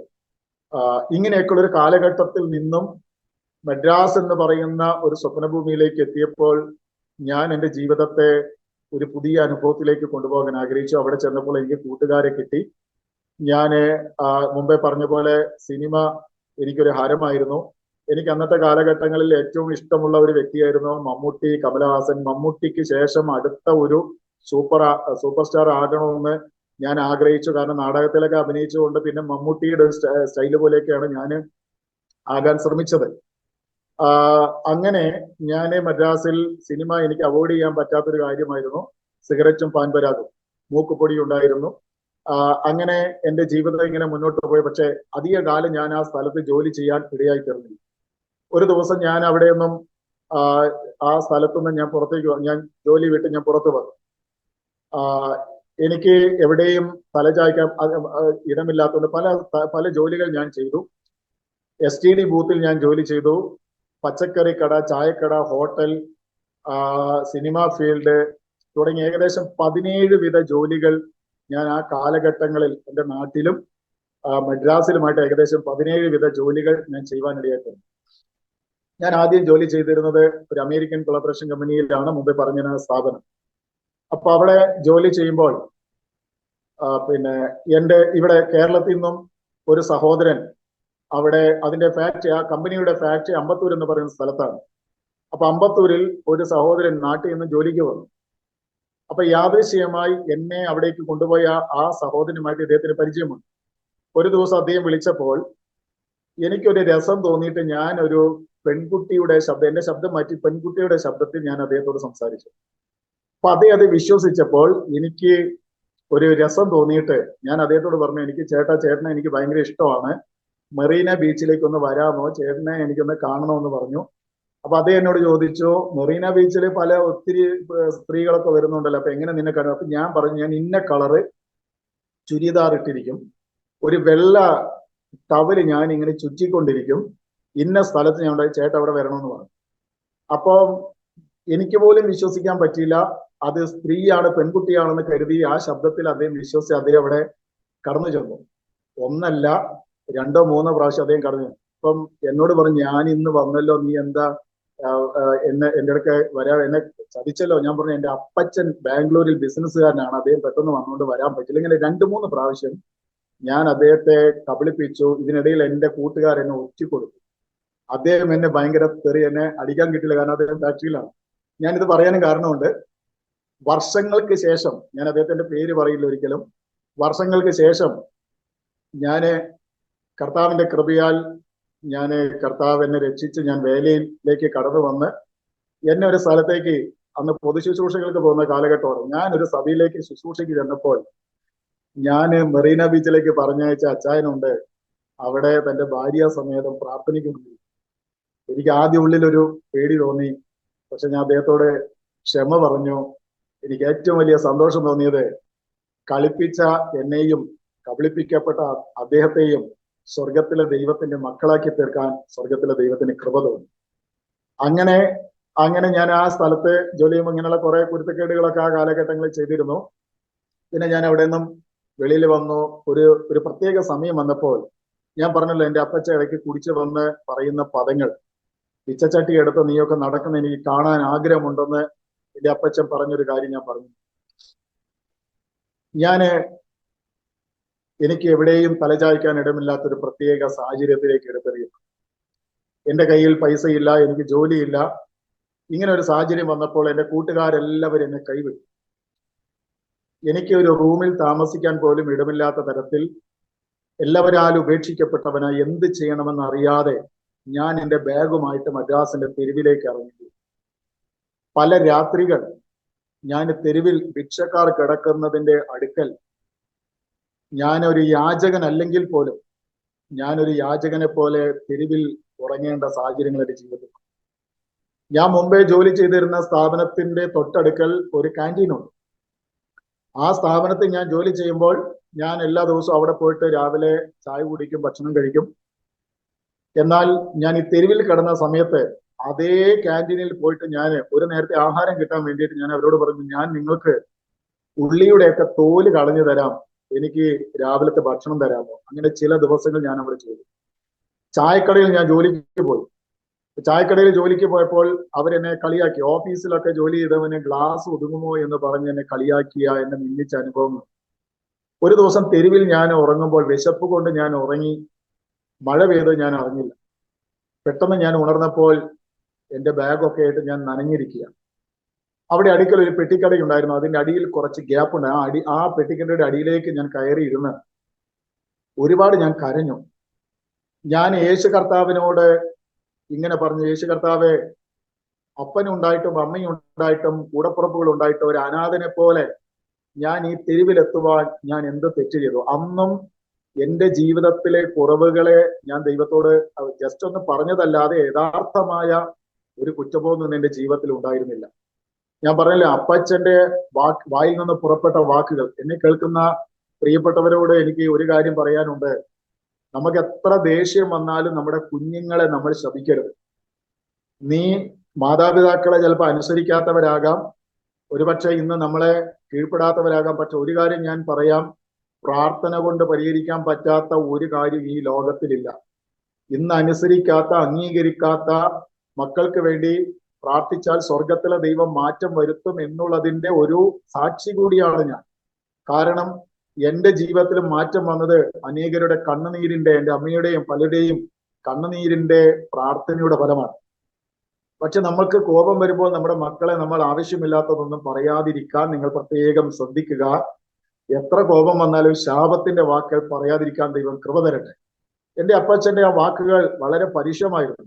ഞാൻ യാചകനായില്ലെങ്കിലും ഞാൻ ആ തെരുവിൽ എത്തപ്പെടുവാൻ ഇടയെത്തും. നിങ്ങൾക്ക് കേൾക്കണോ? വിശപ്പ് സഹിക്ക വയ്യാതെ ഞാൻ കല്യാണത്തിന് പോയിട്ട് ഭക്ഷണം കഴിച്ചിട്ടുണ്ട്. നാണക്കേടാണ്, പക്ഷെ നിവർത്തിയില്ലാത്തതുകൊണ്ട് കല്യാണത്തിന് പോയി ഞാൻ ഭക്ഷണം കഴിച്ചിട്ടുണ്ട്. എന്റെ മനസ്സിലെ ചിന്ത, ചെറുക്കന്റെ വീട്ടുകാർ വിചാരിക്കും പെണ്ണിന്റെ വീട്ടുകാരുടെ കൂടെ വന്നതാണ്, പെൺവീട്ടുകാർ വിചാരിക്കും ചെറുക്കന്റെ വീട്ടുകാർ വിളിച്ച് വന്നതാണ്. അങ്ങനെയൊക്കെ ഞാൻ സ്വയം ആശ്വസിച്ച് ഞാൻ പലപ്പോഴും ചെയ്തിട്ടുണ്ട്. പിന്നെ സിഗരറ്റിന് അടിമയായിരുന്നു പറഞ്ഞല്ലോ. സിഗരറ്റ് കടയിൽ പണം കൊടുക്കാനില്ലാതെ എൻ്റെ ബ്ലഡ് വിറ്റ് ഞാൻ സിഗരറ്റ് കടയിൽ പണം കൊടുക്കുവാൻ ഇടയായി തീർന്ന കാലഘട്ടങ്ങളിൽ. ഇതിനിടയിൽ ഞാൻ വേറെ ഒരു STD ബൂത്തിൽ ജോലിക്ക് പോയി. അങ്ങനെ എനിക്ക് അവിടെ ഒരു റൂം കിട്ടി. പിന്നീട് ഞാൻ സിനിമാ ഫീൽഡിൽ കുറച്ചു നാൾ വർക്ക് ചെയ്തു. എനിക്ക് അന്നത്തെ കാലത്ത് ത്യാഗരാജ് എന്ന് പറയുന്ന ഒരു മനുഷ്യന്റെ മകനുണ്ട്, എല്ലാവരുടെ പേര് ഓർക്കുന്നില്ല, പ്രശാന്ത്. അദ്ദേഹത്തിന്റെ ഒരു സിനിമയിൽ അഭിനയിക്കാൻ എനിക്ക് 1-2 ചാൻസ്, സത്യരാജ് എന്നൊക്കെ പറയുന്നവരുടെ സിനിമയിലൊക്കെ അഭിനയിക്കാൻ ചാൻസുകൾ ലഭിച്ചെങ്കിലും ഏതൊക്കെയോ ചില തടസ്സങ്ങൾ, അന്ന് എനിക്ക് അറിഞ്ഞില്ല. എനിക്ക് മറ്റ് തടസ്സങ്ങൾ ഉണ്ടാകാതെ തന്നെ എനിക്ക് ചാൻസ് കിട്ടി. പക്ഷേ ദൈവം അതിനെ തടഞ്ഞു എന്ന് പറയാൻ കർത്താവിന് എന്നെ കൊണ്ട് മറ്റൊരു പ്ലാൻ ഉണ്ടായിരുന്നു. അന്നൊക്കെ എനിക്കത് വളരെ നിരാശാജനകമായിരുന്നു. എനിക്ക് ചാൻസ് കിട്ടിയിട്ടും പോകാൻ പറ്റിയില്ലല്ലോ എന്നുള്ള നിരാശയായി. ഇങ്ങനെ പല ജോലികളിലൂടെ ഞാൻ മുമ്പോട്ട് പോയി. ജീവിതത്തിൽ പല തരത്തിലുള്ള വേഷം കെട്ടലുകളൊക്കെ ചെയ്യേണ്ടി വന്നു ജീവിക്കാൻ വേണ്ടി. എന്ന് വെച്ചാൽ റാഗി മാൾട്ട് വീടാന്തരം വിൽക്കാൻ വേണ്ടി നടന്ന സമയങ്ങളുണ്ട്. ഒരു ബാഗിൽ റാഗി മാൾട്ടൊക്കെ ഇട്ട് ഓരോ വീടുകളില് ഞാൻ ഇങ്ങനെ കൊണ്ടുപോകും. എനിക്ക് തമിഴൊന്നും ശരിയായിട്ടുള്ള വശമില്ലാത്ത കാലഘട്ടമാണ്. അപ്പൊ അവര് വേണ്ടെന്ന് പറയുമ്പോൾ ഞാൻ പറയും, ഞാൻ കേരളത്തിൽ നിന്ന് വന്നതാണ്, ഒരു പാക്കറ്റ് വാങ്ങിയാൽ എനിക്ക് കഞ്ഞി കുടിക്കാനുള്ള വക കിട്ടും എന്നൊക്കെ പറഞ്ഞ് ഞാൻ ഇങ്ങനെ പല വീടുകളിലൊക്കെ ഈ റാഗി മാൾട്ട് വിൽക്കാൻ വേണ്ടി നടക്കുന്ന കാലഘട്ടങ്ങളൊക്കെ ഉണ്ടായിരുന്നു. പിന്നെ ഒരു മാർക്കറ്റിംഗ് കമ്പനിയിൽ സ്റ്റോക്ക് ബോയ് ആയിട്ട് വർക്ക് ചെയ്തു. പിന്നീട് അവിടെ തന്നെ സൂപ്പർവൈസറായി ജോലി ചെയ്തു. ഒരു ദിവസം ഞാനൊരു സ്ട്രീറ്റിലൂടെ ഇങ്ങനെ പോകുമ്പം, എൻ്റെ ആ ജോലിയുള്ള ബന്ധത്തിൽ ഇങ്ങനെ പോകുമ്പോൾ എനിക്ക് വളരെ ദാഹിച്ചു. ഒരു വീട്ടിന്റെ കതകിൽ തട്ടി ആ ഒരു അക്ക വന്ന് കതക് തുറന്നപ്പോ ഞാൻ പറഞ്ഞു, അക്ക ரொம்ப ദാഹം ഉണ്ട്, കൊഞ്ചം തണ്ണി തെറിവീങ്കളാ കേട്ടെ. അപ്പൊ ഞാൻ കുറച്ച് വെള്ളം ദാഹത്തോടെ ചോദിച്ചപ്പോൾ ആ സഹോദരി എന്റെ മുഖത്ത് അടിക്കുന്നത് പോലെ കതക് അടച്ച് ഉള്ളിലേക്ക് പോയി. എനിക്ക് അപമാനം ഒരു ഭാഗത്ത്, വേദന ഒരു ഭാഗത്ത്, സങ്കടം ഒരു ഭാഗത്ത്. ആമേൻ. ഞാന് ഇത് പറയാൻ കാരണം, അന്ന് ഒരു വാതിൽ എന്റെ മുമ്പിൽ കൊട്ടി അടച്ചത് ഈ ലോകമാണെങ്കിൽ, യേശു കർത്താവിന് വേണ്ടി ജീവിതം സമർപ്പിച്ചപ്പോൾ ആയിരക്കണക്കിന് വീടിന്റെയും നൂറുകണക്കിന് സഭകളുടെയും വാതിൽ എനിക്ക് വേണ്ടി തുറന്നു തരുവാൻ ഇടയായിട്ടുണ്ട്. ഞാൻ ഇന്ന് ഇവിടെ ഈ സാക്ഷ്യം പറയാൻ കാരണം, എല്ലാം കൊണ്ടും ഞാൻ തികഞ്ഞവനായ ഒരു വിശുദ്ധനായിട്ടല്ല. എനിക്ക് എന്റേതായ കുറവുകളും പോരായ്മകളും എല്ലാ കാലഘട്ടങ്ങളിലും വന്നിട്ടുണ്ട്. ഞാന് സത്യസന്ധമായി നിങ്ങൾ ചോദിക്കുകയാണെങ്കിൽ, ഒരു മുഖം മൂടി ഇല്ലാതെ ഞാന് ആയിരക്കണക്കിന് ജനങ്ങളുടെ മധ്യത്തിൽ കർത്തൃദാസന്റെയും ദൈവത്തിന്റെയും സാന്നിധ്യത്തിൽ ഞാൻ ആണെന്നുള്ള ഉത്തമമായ ബോധ്യത്തോടുകൂടെ ഞാൻ സകലരെയും സാക്ഷി നിർത്തിക്കൊണ്ട് തന്നെ പറയുകയാണ്, ദൈവത്തോടും മനുഷ്യരോടും 100% കുറ്റമറ്റ മനസ്സാക്ഷിയോടെയാണോ ആയിരിക്കുന്നത് ചോദിച്ചു കഴിഞ്ഞാൽ ഇല്ലെന്ന് പറയാൻ എനിക്ക് കഴിയും. കാരണം പലപ്പോഴും എൻ്റെ ജീവിതത്തിൽ, പ്രത്യേകിച്ച് എൻ്റെ കർത്താവിന്റെ മുമ്പിൽ ഒരുപാട് കുറവുകൾ വന്നിട്ടുണ്ട്. എന്നെ സ്നേഹിച്ചവരുടെ മുമ്പിൽ എനിക്ക് പോരായ്മകൾ വന്നിട്ടുണ്ട്. പക്ഷേ ഞാൻ കഴിഞ്ഞ ദിവസങ്ങളിലും ഇന്ന് പ്രഭാതത്തിൽ ഞാൻ 4 മണിക്ക് എഴുന്നേറ്റ് ദൈവസന്നിധിയിൽ ഈ ഒരു കാര്യത്തിന് വേണ്ടി ഒരുക്കത്തോടെ, പ്രാർത്ഥനയോടെ, ഇന്നലെ എല്ലാം ഞാൻ ഇതിനു വേണ്ടിയുള്ള ഒരുക്കമായിരുന്നു. പക്ഷെ കർത്താവിന്റെ ദാസൻ സ്റ്റാർട്ട് ചെയ്യാൻ പറഞ്ഞു. ഞാൻ സ്റ്റാർട്ട് ചെയ്തപ്പോഴേ ആരംഭത്തിൽ എനിക്ക് എന്തൊക്കെ പടപടപ്പുണ്ടായി, പോരായ്മകളൊക്കെ വന്നിട്ടുണ്ട്. എത്രയൊക്കെ ആയാലും, എത്ര ഒരുങ്ങിയാലും ഒരു ചങ്കിടിപ്പ് 100% ഉറപ്പാണ്. അതുകൊണ്ട് പോരായ്മകൾ സദയം ക്ഷമിക്കുക. പലരുടെയും ആ ക്ഷമിക്കുന്ന ഹൃദയമാണ് എന്നെ ഇന്നും നിലനിർത്താൻ ഇടയാത്തരുന്നത്. എന്റെ ജീവിതത്തിൽ വന്ന കുറവുകൾ ഞാൻ ദൈവത്തോടും മനുഷ്യരോടും കണ്ണുനീരോടെ സമ്മതിച്ചിട്ടുണ്ട്. അങ്ങനെ എന്റെ കുറവുകൾ ക്ഷമിച്ച് എനിക്ക് വേണ്ടി പ്രാർത്ഥിച്ച് പലരുടെയും പ്രോത്സാഹനം കൊണ്ടാണ് ഇന്നും ഞാൻ നിലനിൽക്കുവാൻ ഇടയാത്തത്. അതേസമയം എന്റെ ചെറിയ തെറ്റുകളെ പർവ്വതീകരിച്ച് ഞാൻ ചെയ്യാത്തത് പോലും എന്റെ മേലെ അടിച്ചേൽപ്പിച്ച് എന്നെ കല്ലെറിഞ്ഞ പല പ്രിയപ്പെട്ടവരും എന്റെ ജീവിതത്തിൽ. യഥാർത്ഥത്തിൽ എന്താണ് സംഭവിച്ചത് സഹോദര എന്ന് ഒന്ന് ആത്മാർത്ഥമായിട്ട് എന്റെ ഭാഗം ഒന്ന് കേൾക്കാൻ പലരും ഇല്ലാതെ പോയല്ലോ എന്ന് ഞാൻ സങ്കടപ്പെട്ടു. മറുഭാഗം മാത്രം കേട്ട്, അവർക്ക് വേണ്ടി മാത്രം നിന്ന്, അവർക്ക് വേണ്ടി മാത്രം സംസാരിച്ച് എന്റെ ചെറിയ കുറ്റത്തെ വലിയ കുറ്റമാക്കി ഞാൻ ചെയ്യാത്തത് പോലും ചെയ്തെന്ന് പറഞ്ഞ് എന്നെ ആക്ഷേപിച്ച അനവധി ആളുകളുണ്ട്. എന്നാൽ അതിന്റെ മധ്യത്തിലൊക്കെ ഞാൻ നിന്നത് എന്റെ കുടുംബം എന്റെ കുറവുകളുടെ മധ്യത്തിൽ എനിക്ക് അനുകൂലമായിട്ടൊന്നും ഒരിക്കലും നിന്നിട്ടില്ല. എന്നെ ശാസിക്കേണ്ട സമയത്ത്, എന്നെ തർജ്ജനം ചെയ്യേണ്ട സമയത്ത് എന്റെ കുടുംബം അതൊക്കെ ചെയ്തിട്ടുണ്ട്. പക്ഷേ എന്നെ ഇന്ന് നിർത്തിയത് ദൈവത്തിന്റെ കൃപയും എന്റെ പ്രിയ ഭാര്യ ഷീനയും എന്റെ കുഞ്ഞുങ്ങളും എന്നെ സ്നേഹിക്കുന്ന ഒരു കൂട്ടം ദൈവദാസന്മാരും ദൈവമക്കളുമാണ്. അവരോടുള്ള പ്രത്യേകം നന്ദി ഞാൻ ഈ സമയത്ത് ഒന്നുകൂടെ ഓർപ്പിക്കുകയാണ്. കർത്താവ് അവരെല്ലാവരെയും ധാരാളം അനുഗ്രഹിക്കട്ടെ. അല്ലാതെ എല്ലാം തികഞ്ഞൊരു വിശുദ്ധനായിട്ടല്ല മനോജ് പോൾ എന്ന് പറയുന്ന ഈ മനുഷ്യൻ ഇന്ന് ഈ ആരോമ ടിവിയുടെ മുമ്പിൽ ആയിരിക്കുന്നത്. ഞാൻ ഇന്ന് രാവിലെയും പ്രാർത്ഥിച്ചൊരു കാര്യമാണ്, കർത്താവെ, അങ്ങയുടെ ദാസന്റെ അനുവാദത്തോടുകൂടെ ഞാൻ ഇന്ന് അവിടെ സാക്ഷ്യം പറയുന്നെങ്കിൽ അത് ദൈവത്തിന്റെ ഹിതമെങ്കിൽ മാത്രം ഞാൻ സാക്ഷ്യം പറയാൻ ഇടയായി തീരണം എന്നുള്ള പ്രാർത്ഥനയോടുകൂടെ തന്നെയായിരുന്നു ഞാൻ ദൈവസന്നിധിയിലായിരുന്നത്. അപ്പൊ ദൈവം എനിക്ക് അതിന് അനുവാദം തന്നു. കർത്താവിന്റെ ദാസനിലൂടെ ഇങ്ങനെ ഒരു അവസരം കിട്ടിയെങ്കിൽ ഇത് തീർച്ചയായിട്ടും ആർക്കൊക്കെയോ ജീവിതത്തിൽ ഒന്നുകൂടെ മാനസാന്തരപ്പെടുവാനും ഒന്ന് മടങ്ങി വരുവാനും കുറവുകളൊക്കെ ഒന്ന് സമ്മതിച്ച് ദൈവത്തിന്റെ മുമ്പാകെ ഒന്നുകൂടെ ഏൽപ്പിക്കുവാനും തയ്യാറായാൽ, ഞാൻ പറയട്ടെ, നമ്മുടെ ജീവിതത്തിൽ ഒരു തെറ്റ് സംഭവിച്ചാൽ മനുഷ്യരെന്നും ആ കണ്ണോടുകൂടെ തന്നെ കാണുകയുള്ളൂ. നമ്മൾ പിന്നീട് എത്ര പ്രസംഗിച്ചാലും എത്ര നല്ല സാക്ഷ്യം പറഞ്ഞാലും അവരുടെ മനസ്സിനകത്ത് ഈ പുള്ളി ആരാണെന്ന് എനിക്കറിയാം, ഈ പുള്ളി പണ്ട് ഇങ്ങനെയായിരുന്നു എന്നേ മനുഷ്യൻ കരുതും. പക്ഷെ ദൈവം ഒരിക്കലും അങ്ങനെയല്ല. സ്വർഗത്തിലെ ദൈവം നമ്മളോട് ക്ഷമിക്കാൻ ഉള്ളവനാണ്. അതിന്റെ അർത്ഥം പിന്നെയും നമുക്ക് എല്ലാം ചെയ്യാനുള്ള ലൈസൻസ് ഉണ്ടെന്നല്ല. ദൈവം തരുന്ന അവസരങ്ങൾ നമുക്ക് പാഴാക്കാതെ ദൈവം നമ്മെ യഥാസ്ഥാനപ്പെടുത്തിയെങ്കിൽ ആ ദൈവത്തോട് നമുക്ക് നന്ദിയുള്ള ഹൃദയത്തോട് ഉടമകളായി കർത്താവിന് വേണ്ടി കൂടുതൽ പ്രയോജനപ്പെടുവാൻ തക്കണം സഹായിക്കട്ടെ. ഒന്നുകൂടെ ഞാൻ പറയട്ടെ, ഞാൻ ദൈവത്തിന്റെ സന്നിധിയില് കർത്താവ് ആഗ്രഹിക്കുന്ന പോലെ നന്നായി നിന്നിരുന്നെങ്കിൽ സ്വർഗത്തിലെ ദൈവം എന്നെ ഇതിനേക്കാൾ നല്ല നിലയിലേക്ക് ഉയർത്തുമായിരുന്നു എനിക്ക് നന്നായിട്ട് അറിയാം.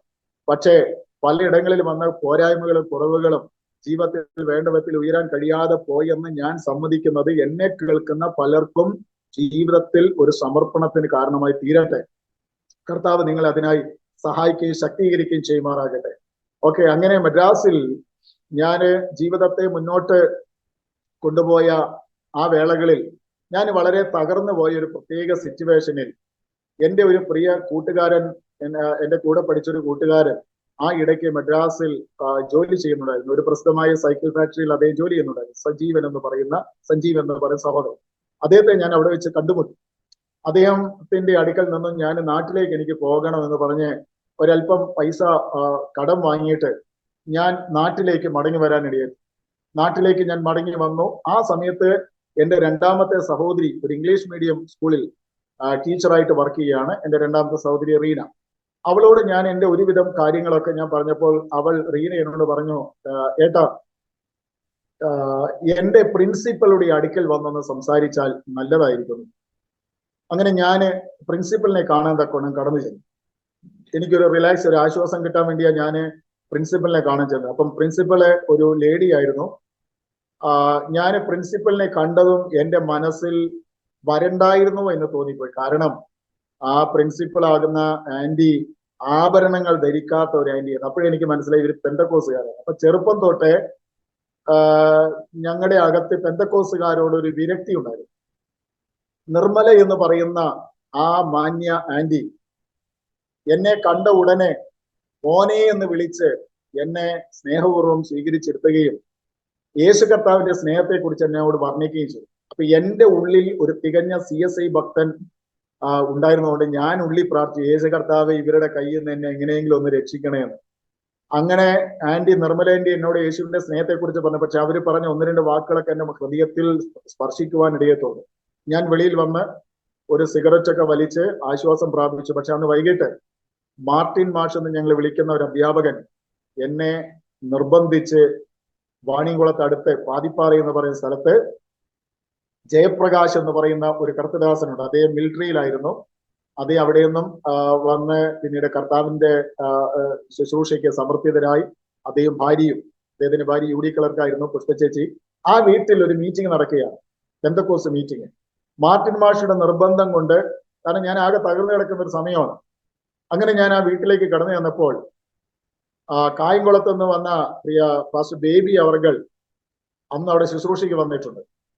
അദ്ദേഹം പരിശുദ്ധാത്മാവിൽ നിറഞ്ഞ് എന്റെ ജീവിതത്തിലെ സംഭവങ്ങളൊക്കെ അദ്ദേഹം പറയും. ഞാൻ തെരുവിൽ കിടന്നൊന്നും ഞാൻ അവിടെ ആരോടും പറഞ്ഞിട്ടില്ലായിരുന്നു. അദ്ദേഹം എന്നോട് പരിശുദ്ധാത്മാവ് നിറഞ്ഞ് എല്ലാ കാര്യങ്ങളും അദ്ദേഹം എന്നോട് സംസാരിക്കാനിടയത്. മാത്രമല്ല കർത്താവിന്റെ ദാസന്മാര് എന്നോട് യേശു കർത്താവിന്റെ വചനത്തെ വളരെ വ്യക്തമായിട്ട് സംസാരിക്കാനിടയപ്പെട്ടു. 1993 ഒക്ടോബർ മാസം 23-ാം തീയതി വൈകുന്നേരം ജയപ്രകാശ് പാസ്റ്ററുടെ വീട്ടിൽ വെച്ച് നടന്ന കൂട്ടായ്മയിൽ ഒരു കാര്യം എനിക്ക് ബോധ്യപ്പെട്ടു, മറ്റൊരുത്തനിലും രക്ഷയില്ല. നാം രക്ഷിക്കപ്പെടുവാൻ ആകാശത്തിന് കീഴിൽ ഭൂമിക്ക് മുകളിൽ മനുഷ്യരിൽ നൽകപ്പെട്ട വേറൊരു നാമവും ഇല്ല. ഞാൻ ഇതുവരെ പേരുകൊണ്ട് ഞാൻ യേശുവെ എന്ന് വിളിച്ചെങ്കിലും ഹൃദയം കൊണ്ട് ഞാൻ അവൻ എൻ്റെ രക്ഷകനായി അംഗീകരിച്ചേ മതിയാകൂ എന്ന് തിരിച്ചറിഞ്ഞ ഞാൻ അന്ന് 1993 ഒക്ടോബർ മാസം 23-ാം തീയതി വൈകുന്നേരം 6 മണിക്ക് യേശു കർത്താവിനെ എൻ്റെ രക്ഷിതാവും കർത്താവുമായി സ്വീകരിച്ചു. ഈ സംഭവം നടക്കുമ്പോൾ എൻ്റെ തൊട്ടു പുറകെ എൻ്റെ അപ്പച്ചൻ ഇരിപ്പുണ്ടായിരുന്നു. എൻ്റെ അപ്പച്ചന് ഇതിനിടെ രക്ഷിക്കപ്പെടുന്നത്. കാരണം തളർവാദമൊക്കെ വന്നപ്പോ പഴയ ആയുധങ്ങളൊന്നും എടുക്കാൻ പറ്റുന്നില്ല, ആരോഗ്യമൊക്കെ തകർന്നപ്പോൾ മുമ്പേ പറഞ്ഞ പോലെ മറ്റൊരുത്തന്നെ രക്ഷയില്ലെന്ന് അപ്പച്ചന് മനസ്സിലായി. അപ്പച്ചനും രക്ഷിക്കപ്പെട്ടു. എന്നാൽ എൻ്റെ അമ്മയും സഹോദരിമാരൊന്നും ഈ ഒരു അനുഭവത്തിലേക്ക് കടന്നു വന്നില്ല. അങ്ങനെ രക്ഷിക്കപ്പെട്ട ശേഷം ഞാന് കോടമ്പക്കത്തേക്ക് തിരിച്ച് ജോലിക്ക് കടന്നുപോയി. അപ്പോൾ കോടമ്പക്ക IPC സഭയുടെ അഡ്രസ്സ് എനിക്ക് ഇവിടെയുള്ള പാസ്റ്റേഴ്സ് എനിക്ക് തരുവാൻ ഇടയായിട്ടുണ്ട്. കോടമ്പക്കം IPC സഭയിൽ ഇന്ന് നിത്യതയിൽ വിശ്രമിക്കുന്ന സജി പാപ്പച്ചൻ എന്ന് പറയുന്ന, ഇന്നും ഞാൻ പറയാം എൻ്റെ ഹീറോ ആയിരുന്നു അദ്ദേഹം. ആ ദൈവ മനുഷ്യനായിരുന്നു അവിടെ ശുശ്രൂഷിച്ചിരുന്നത്. എൻ്റെ ജോലി സ്ഥലത്തെ റൂമിൽ ഞാൻ പോയിരുന്ന് ഞാൻ പ്രാർത്ഥിക്കുന്നുണ്ട്. ഇപ്പൊ രക്ഷിക്കപ്പെട്ട സന്തോഷം കൊണ്ട് പതുക്കെ പ്രാർത്ഥിക്കുമെന്ന് എനിക്കറിയാം. ഞാൻ ഒച്ചത്തിൽ ഇങ്ങനെ പ്രാർത്ഥിക്കും. അപ്പോ ഞാൻ ഇങ്ങനെ പ്രാർത്ഥിച്ചു, കർത്താവേ ഈ സ്ഥലം എവിടെയാണെന്ന് എനിക്ക് അറിഞ്ഞൂടാ, ഈ അഡ്രസ്സ് എവിടെയാണെന്ന് എനിക്ക് അറിഞ്ഞൂടാ, എന്നെ ഒന്ന് സഹായിക്കണേ പറഞ്ഞ് ഞാൻ ഒച്ചത്തിൽ ഇങ്ങനെ പ്രാർത്ഥിച്ചുകൊണ്ടിരിക്കുമ്പോൾ പ്രാർത്ഥന കഴിഞ്ഞ് കണ്ണു തുറന്നപ്പോൾ റോട്ടിലൂടെ വെള്ളവസ്ത്രധാരികളായി ഫുൾ കൈ ധരിച്ച 2 സഹോദരിമാര് നടന്നു പോകുന്നു. അവര് TPM വിശ്വാസികളെന്ന് എനിക്ക് അന്ന് അറിയില്ല. അപ്പൊ ഞാൻ അവിടുന്ന് ഇറങ്ങി ഓടി കയ്യിലുള്ള സ്ലിപ്പ് ആ സൗരിമാരെ കാണിച്ചു, ഈ അഡ്രസ്സ് അറിയാം. അപ്പൊ അവര് പറഞ്ഞു ഞങ്ങൾക്കറിയാം, ഇന്ന സ്ഥലത്താണെന്ന് പറഞ്ഞു. അവര് പറഞ്ഞ അനുസരിച്ച് ഞാൻ അവിടെ ചെന്നപ്പോൾ ഒരു ടൈലറിംഗ് ഷോപ്പായിരുന്നു രാജ്ചായന്റെ. അദ്ദേഹത്തിന്റെ പിതാവൊക്കെ ചേർന്നാണ് കോടമ്പക്കത്ത് IPC ചേർച്ച് ബേബി ചായൻ എന്ന് പറയുന്ന അവിടുത്തെ സെക്രട്ടറി ഒക്കെ ചേർന്ന് അവിടെ ആരംഭിച്ചത്. അപ്പൊ ആ അഡ്രസ്സിൽ ഞാൻ അവിടെ എത്തി. അപ്പൊ രാജ്ചായൻ എന്നോട് പറഞ്ഞു, പാസ്റ്റർ ഇല്ല, പാസ്റ്റർ വന്നു കഴിഞ്ഞാൽ കടയിലേക്ക് വൈകിട്ട് വരും, റൂമിലേക്ക് വരാൻ പറയും. അങ്ങനെ വൈകിട്ട് എന്റെ പ്രിയ പാസ്റ്ററും ഇന്ന് നോർത്ത് ഇന്ത്യയിൽ മഹത്വകരമായി ശുശ്രൂഷ ചെയ്യുന്ന ബേബി പോൾ എന്ന് പറയുന്ന കർത്തൃദാസനും എന്നെ കാണുവാൻ തക്കോണം. അന്ന് അദ്ദേഹം അവിടുത്തെ വിശ്വാസിയാണ്. പാസ്റ്റർ ബേബി പോൾ എന്ന് പറയുന്ന പ്രിയപ്പെട്ടവരും എന്നെ കാണുവാൻ വന്നു. അന്നു മുതൽ ഞാൻ കോടമ്പക്കം സഭയിൽ ആരാധനയ്ക്ക് പോകാൻ ഞായറാഴ്ച ആകാൻ കാത്തിരിക്കും. വണ്ടിക്കൂലി ഇല്ലെങ്കിലും നടന്നുപോയ സമയങ്ങളും അങ്ങനെ പല നാളുകൾ ഞാൻ അവിടെ ആരാധനയിൽ കടന്നുപോയി. എനിക്ക് ഞായറാഴ്ചയാകാൻ കൊതിയാണ്. കാരണം എനിക്ക് ഏറ്റവും ഇഷ്ടപ്പെട്ട കാര്യം ഇതായിരുന്നു. പ്രസംഗ സമയത്ത് പാസ്റ്റർ ഇങ്ങനെ വാഴ്ച ഊരുമ്പം എനിക്ക് ഭയങ്കര സങ്കടം. കാരണം വാഴ്ച ഊരുന്ന പാസ്റ്റർമാര് തകർത്ത് പ്രസംഗിക്കുന്നുള്ള ഒരു ചിന്ത ആ കാലഘട്ടങ്ങളുണ്ടായി. അപ്പൊ എനിക്ക് ഭയങ്കര ഇഷ്ടമാണ് ഈ തകർത്ത് പ്രസംഗിക്കുക. ഞാൻ ആ പദം തെറ്റാണെന്ന് എനിക്ക് അറിഞ്ഞുകൂടാ. വളരെ ശക്തമായി പ്രസംഗിക്കുന്ന, പരിശുദ്ധാത്മാവിൽ, സ്വയത്തിലല്ല പരിശുദ്ധാത്മാവിൽ നിറഞ്ഞ് ശക്തമായി സംസാരിക്കുന്ന ദൈവദാസന്മാരെ എനിക്ക് ആ കാലഘട്ടം ഇഷ്ടമായിരുന്നു. അപ്പൊ പാസ്റ്റർ ഈ വാച്ച് ഊരുമ്പോൾ എനിക്ക് ഭയങ്കര ഇഷ്ടമാണ്. കാരണം ഇന്ന് സൂപ്പറായിട്ട് പാസ്റ്റർ മെസ്സേജ് പറയുന്നത്. വളരെ കർക്കശ സ്വഭാവമുള്ള ഒരു വ്യക്തിയായിരുന്നു സജീവ് പാപ്പച്ചൻ പാസ്റ്റർ. വളരെ സരസമായി സംസാരിക്കും, പക്ഷെ വളരെ സ്ട്രിക്റ്റ് ഉള്ള മനുഷ്യരായിരുന്നു. അദ്ദേഹത്തിന്റെ ഭാര്യ ഷാജി കൊച്ചമ്മ, അവർ രണ്ടുപേരും എന്നെ വളരെ കെയർ ചെയ്തു. അങ്ങനെ നാളുകൾ കടന്നുപോയി. എനിക്ക് സ്നാനപ്പെടാനുള്ള ഒരു പ്രത്യേക സാഹചര്യങ്ങൾ അവിടെ ഒരുക്കപ്പെട്ടു. എനിക്കും രാജു എന്ന് പറയുന്ന അന്ന് ഒരു ടീക്കട നടത്തുന്ന രാജു ചായൻ, ഞങ്ങൾ രണ്ടുപേരും സ്നാനപ്പെടുവാൻ തീരുമാനിച്ചു. അങ്ങനെ കോടമ്പക്ക IPC സഭയ്ക്ക് സ്നാനത്തിന്റെ തൊട്ടി ഇല്ലാതെ ഇരുന്നത് കൊണ്ട് അമിജിക്കര IPC സഭയിലുള്ള സ്നാന ടാങ്കിലാണ് അന്ന് സ്നാനം ക്രമീകരിച്ചത്. അപ്പോ MMDA രാജു എന്ന് പറയുന്ന എന്റെ ഒരു സഹോദരനുമായിട്ട് ഞാൻ സൈക്കിളിൽ സ്നാനത്തിന് കടന്നുപോയി. അപ്പൊ സ്നാനമൊക്കെ കഴിഞ്ഞ് തിരിച്ചു വരുമ്പോൾ ഞാൻ സൈക്കിൾ ഓടിച്ച് വരികയാണ്. റോങ് സൈഡിൽ 2 വീലറിൽ ഒരു മാർവാടി സഹോദരൻ വന്ന് എന്റെ സൈക്കിളിൽ ഇടിച്ചു. സൈക്കിളിൽ ഇടിക്കുക മാത്രമല്ല, അദ്ദേഹം ആഞ്ഞ് എന്റെ ചെകിടത്തടിച്ചു. അടി കിട്ടിയപ്പോ സ്നാനപ്പെട്ട കാര്യം ഞാൻ മറന്നു. സ്നാനപ്പെട്ട കാര്യം മറന്ന് ഞാനും തിരിച്ചടിച്ചു. തിരിച്ചടിച്ചപ്പം ഈ സഹോദരൻ ബൈക്കിൽ നിന്ന് ഇറങ്ങി ഷൂ ഊരി, ഈ കുതിരയുടെ ലാടം പോലെ എന്തൊക്കെയാ അതിനടിയിലുണ്ട്. ഇവൻ എന്നെ വീണ്ടും അടിക്കാൻ തുടങ്ങിയപ്പോൾ ഞാനും സൈക്കിളിൽ നിന്ന് ഇറങ്ങി. ഈ സമയത്ത് എന്റെ കൂടെ സ്നാനപ്പെട്ട രായ്ച്ചായൻ എന്റെ പുറകെ നിൽക്കുകയാണ്, എന്നെ അടിച്ച് അവനെ അടിക്കാൻ വേണ്ടി. ഈ സീനൊക്കെ കണ്ടിട്ടാണ് പാസ്റ്റർ വരുന്നത്. അന്ന് നാട്ടുകാര് പറഞ്ഞു എന്റെ ഭാഗത്ത് തെറ്റില്ല, അവന്റെ ഭാഗത്ത് തെറ്റെന്ന് പറഞ്ഞ് നാട്ടുകാർ ഇടപെട്ടുകൊണ്ട് വലിയ അടി നടന്നില്ല. പക്ഷെ വേറൊരു സംഭവം നടന്നു. അന്ന് എനിക്ക് കർത്തൃമേശ ലഭിച്ചില്ല. കോടമ്പക്ക IPC സഭ മാതൃകാപരമായി മുമ്പോട്ട് പോയൊരു സഭയാണ്. എനിക്കന്ന് കർത്തൃമേശ തന്നില്ല. അതുകൊണ്ടാണ് ഞാൻ ആ സംഭവം പറഞ്ഞത്. അങ്ങനെ അനേകർക്ക് ഇല്ലാത്തൊരു പ്രത്യേക അനുഭവമായിരുന്നു എൻ്റെ സ്നാന ശുശ്രൂഷ എന്ന് പറയുന്നത്. ആ സ്നാനം കഴിഞ്ഞ അനന്തരം എല്ലാവർക്കും ലഭിക്കുന്ന സന്തോഷകരമായ യേശുവിനോട് ചേർന്ന അനന്തരം കിട്ടുന്ന അവന്റെ ആ കൂട്ടായ്മയിൽ എനിക്ക് പങ്കാളിയാകാൻ കഴിഞ്ഞില്ല. അങ്ങനെ ഞാന് എന്താ പറയാ, എനിക്ക് തുടർന്ന് സഭയിലേക്ക് പോകാനുള്ള മനസ്സില്ല. പിന്നീട് ഞാൻ കുറെ നാളുകളൊക്കെ അകന്നും അടുത്തുമൊക്കെ, എന്നാലും പാസ്റ്ററും കൊച്ചമ്മയും എനിക്ക് വേണ്ടി വളരെയധികം ഉപവസിച്ച് പ്രാർത്ഥിച്ചു. വീണ്ടും ഞാൻ ചർച്ചയിൽ പോകാൻ തുടങ്ങി. കുറച്ച് മാസങ്ങൾ കഴിഞ്ഞപ്പോൾ ഞാൻ നല്ല കുട്ടിയായി എന്നുള്ളൊരു ബോധ്യം അവർക്ക് വന്നു. ഇതിനിടയിൽ എന്റെ കൂടെ സ്നാനപ്പെട്ട രാഴ്ചാന്റെ ഒരു പൈസ കളക്ട് ചെയ്യാൻ വെക്കണം എന്നോട് ആവശ്യപ്പെട്ട അനുസരിച്ച് ഞാൻ സൈക്കിളിൽ ഇങ്ങനെ പോയിക്കൊണ്ടിരിക്കുമ്പോൾ വേറൊരു പയ്യനും എനിക്കും തമ്മിൽ ഒരു പോട്ടാപ്പോട്ടി, ഒരു മത്സരം വന്നു. അങ്ങനെ ഞങ്ങൾ മത്സരിച്ച് ഓടിച്ചു. ഒരു സിഗ്നൽ വന്നപ്പോൾ, റെഡ് സിഗ്നൽ വന്നു. ഞങ്ങൾ രണ്ടുപേരും ഒപ്പത്തിനൊപ്പം അവിടെ വന്നു നിന്നു. ഈ വണ്ടി നിർത്തിയ ഉടനെ മറ്റേ പുള്ളിക്കാരെ എന്റെ വലത്തെ ചെകിടത്ത് അടിച്ചെങ്കിൽ ഇവൻ എന്റെ ഇടത്തെ ചെകിടത്ത് ഇവൻ അടിച്ചു. ഇവിടെ അടി കിട്ടിയപ്പം വീണ്ടും ഞാൻ എല്ലാം മറന്ന് അവനെ തിരിച്ചടിച്ചു. ഈ ട്രാഫിക്കിൽ ഭയങ്കര അടി. അപ്പം ഗ്രീൻ ലൈറ്റ് വീണു, വണ്ടികൾക്ക് പോകാൻ പറ്റാതായപ്പോൾ ട്രാഫിക് പോലീസ് വന്ന് അവന്റെ കോളറിനെ പിടിച്ച് അവനെ അപ്പുറത്തേക്ക് കൊണ്ടുപോയി. എന്നോട് പറഞ്ഞു, എടാ സൈക്കിൾ എടുത്ത് വരാൻ പറഞ്ഞു. ഞാൻ സൈക്കിള് പൊക്കിയിട്ട് ഇങ്ങനെ നിവർന്നപ്പോൾ പോലീസും ആ പയ്യനും അപ്പുറത്താണെങ്കിൽ അതിനിടയ്ക്ക് ഒരു കാറുണ്ട്. അപ്പൊ കാറിന്റെ ഗ്യാപ്പ് കണ്ട ഉടനെ ആ കാറിന് അപ്പുറത്താ വരും. ഞാൻ ഉടനെ സൈക്കിൾ എടുത്ത് രക്ഷപ്പെടാൻ തക്കവണ്ണം ഞാൻ സൈക്കിളിൽ കയറി ഓടിക്കാൻ തുടങ്ങി. അപ്പത്തേക്കും ആളുകൾ അവൻ രക്ഷപ്പെടുന്നു എന്ന് പറഞ്ഞപ്പം പോലീസ് അവനെ വിട്ട് എന്റെ പുറകെ വന്നപ്പം ഞാൻ ഒരു വണ്ടി മുന്നിൽ കയറാൻ സമ്മതിക്കുന്നില്ല. കാരണം എനിക്ക് പേടിയായി, ഇവർ ഓവർടേക്ക് ചെയ്ത് എന്നെ വണ്ടി കുറുകെയിട്ട് പിടിച്ചു കൊടുക്കുന്നത്. അങ്ങനെ ഞാന് രക്ഷപ്പെടാൻ വേണ്ടി ഞാൻ പോകുന്ന കൂട്ടത്തിൽ പോലീസിനെ കൈ കൊണ്ട് എന്നെ പിടിക്കാൻ പറ്റാത്തതുകൊണ്ട് അദ്ദേഹത്തിന്റെ കയ്യിലുണ്ട് നീളുള്ള വടി വെച്ച് ഒരൊറ്റ അടി അടിച്ച് സൂക്ഷം എന്റെ നട്ടെല്ലിന്റെ താഴെയാണ് കൊണ്ടത്. പക്ഷെ ഞാൻ അവിടെ ഒന്നും നിർത്തിയില്ല. റൂമിൽ പോയി നോക്കിയപ്പോൾ ഈ മറ്റവൻ എന്റെ മുഖത്ത് മാന്തിയിരുന്നു. അപ്പൊ എന്റെ മുഖത്തെല്ലാം ബ്ലഡാണ്. ഈ പാടും വെച്ച് എനിക്ക് ചർച്ചിലേക്ക് പോകാൻ പറ്റുമോ? വീണ്ടും ഞാൻ കൊള്ളരുതാത്തവനായി തീർന്നു. ഇത് ചർച്ചിൽ അറിഞ്ഞു. ഒടുവിൽ ഞാൻ ചർച്ചിൽ നിന്നും അവരെന്നെ പുറത്താക്കിയില്ല, ഞാൻ തന്നെ പുറത്തു വന്നു. എനിക്ക് എന്റെ ജീവിതം തന്നെ വെറുക്കാൻ ഇടയായി തീർന്നു. വീണ്ടും ഞാൻ വല്ലാത്തൊരു അവസ്ഥയിലേക്ക് പോകാൻ ഇടയായി തീർന്നു. പിന്നീട് പച്ചക്കറി കടയിലും പലയിടങ്ങളിലൊക്കെ ഞാൻ ജോലി ചെയ്തു.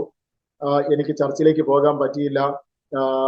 പക്ഷേ പാർശ്വം പച്ചമ്മയും എനിക്ക് വേണ്ടി നിരന്തരം കണ്ണുനീരോടെ ദൈവസന്നിധിയിൽ പ്രാർത്ഥിക്കാൻ ഇടയായി തീർന്നു. ഇതിനിടയിൽ ഞാൻ മനസ്സ് മടുത്ത് ഞാൻ നാട്ടിലേക്ക് വന്നു. നാട്ടിലേക്ക് വന്നപ്പോൾ ആ സമയത്ത് ജോൺസൺ എന്ന് പറയുന്ന ഒരു ബഹുമാന്യ കർത്തദാസൻ IPCയുടെ പ്രവർത്തനം വാണിയംകുളത്ത് ആരംഭിച്ചിരുന്ന കർത്താവിന്റെ കൃപയാൽ കുന്നംകുളം സെന്ററിനോട് ബന്ധത്തിൽ.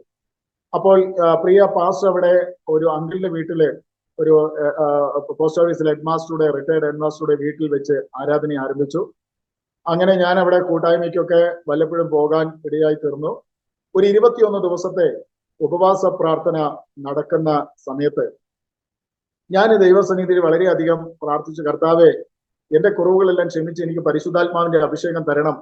പരിശുദ്ധാത്മാവിന്റെ ശക്തി ഇല്ലാതെ എനിക്ക് ജീവിക്കാൻ സാധ്യമല്ല. അപ്പം ചില ആളുകൾ എന്നോട് പറഞ്ഞു, ചില സ്ഥലങ്ങളിൽ പോയി കഴിഞ്ഞാൽ അവിടുത്തെ കൂട്ടായ്മയ്ക്ക് പോയാൽ അവിടെ പ്രത്യേക അഭിഷേകത്തിന്റെ ശുശ്രൂഷ നടക്കുന്നുണ്ട്, അവിടെയൊക്കെ പോയാൽ കിട്ടുമെന്ന് പറഞ്ഞു. അങ്ങനെ ഞാൻ പല സ്ഥലങ്ങളിലൊക്കെ പോയിട്ടുണ്ട്.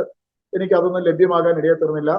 പക്ഷെ ഒരു 21 ദിവസത്തെ ഉപവാസ പ്രാർത്ഥനയിൽ സ്വർഗത്തിലെ ദൈവം, ഞാൻ പറഞ്ഞല്ലോ, ആർക്കും എന്നോട് ക്ഷമിക്കാൻ പറ്റാത്ത തരത്തിൽ എല്ലാവരാലും കൈവിടപ്പെട്ടവനായി ഞാൻ ഇങ്ങനെ നിരാശനായി ഇരിക്കുന്ന സമയത്താണ് വാണിയംകുളം IPC സഭയിൽ 21 ദിവസം ഉപവാസ പ്രാർത്ഥന നടക്കുന്നത്.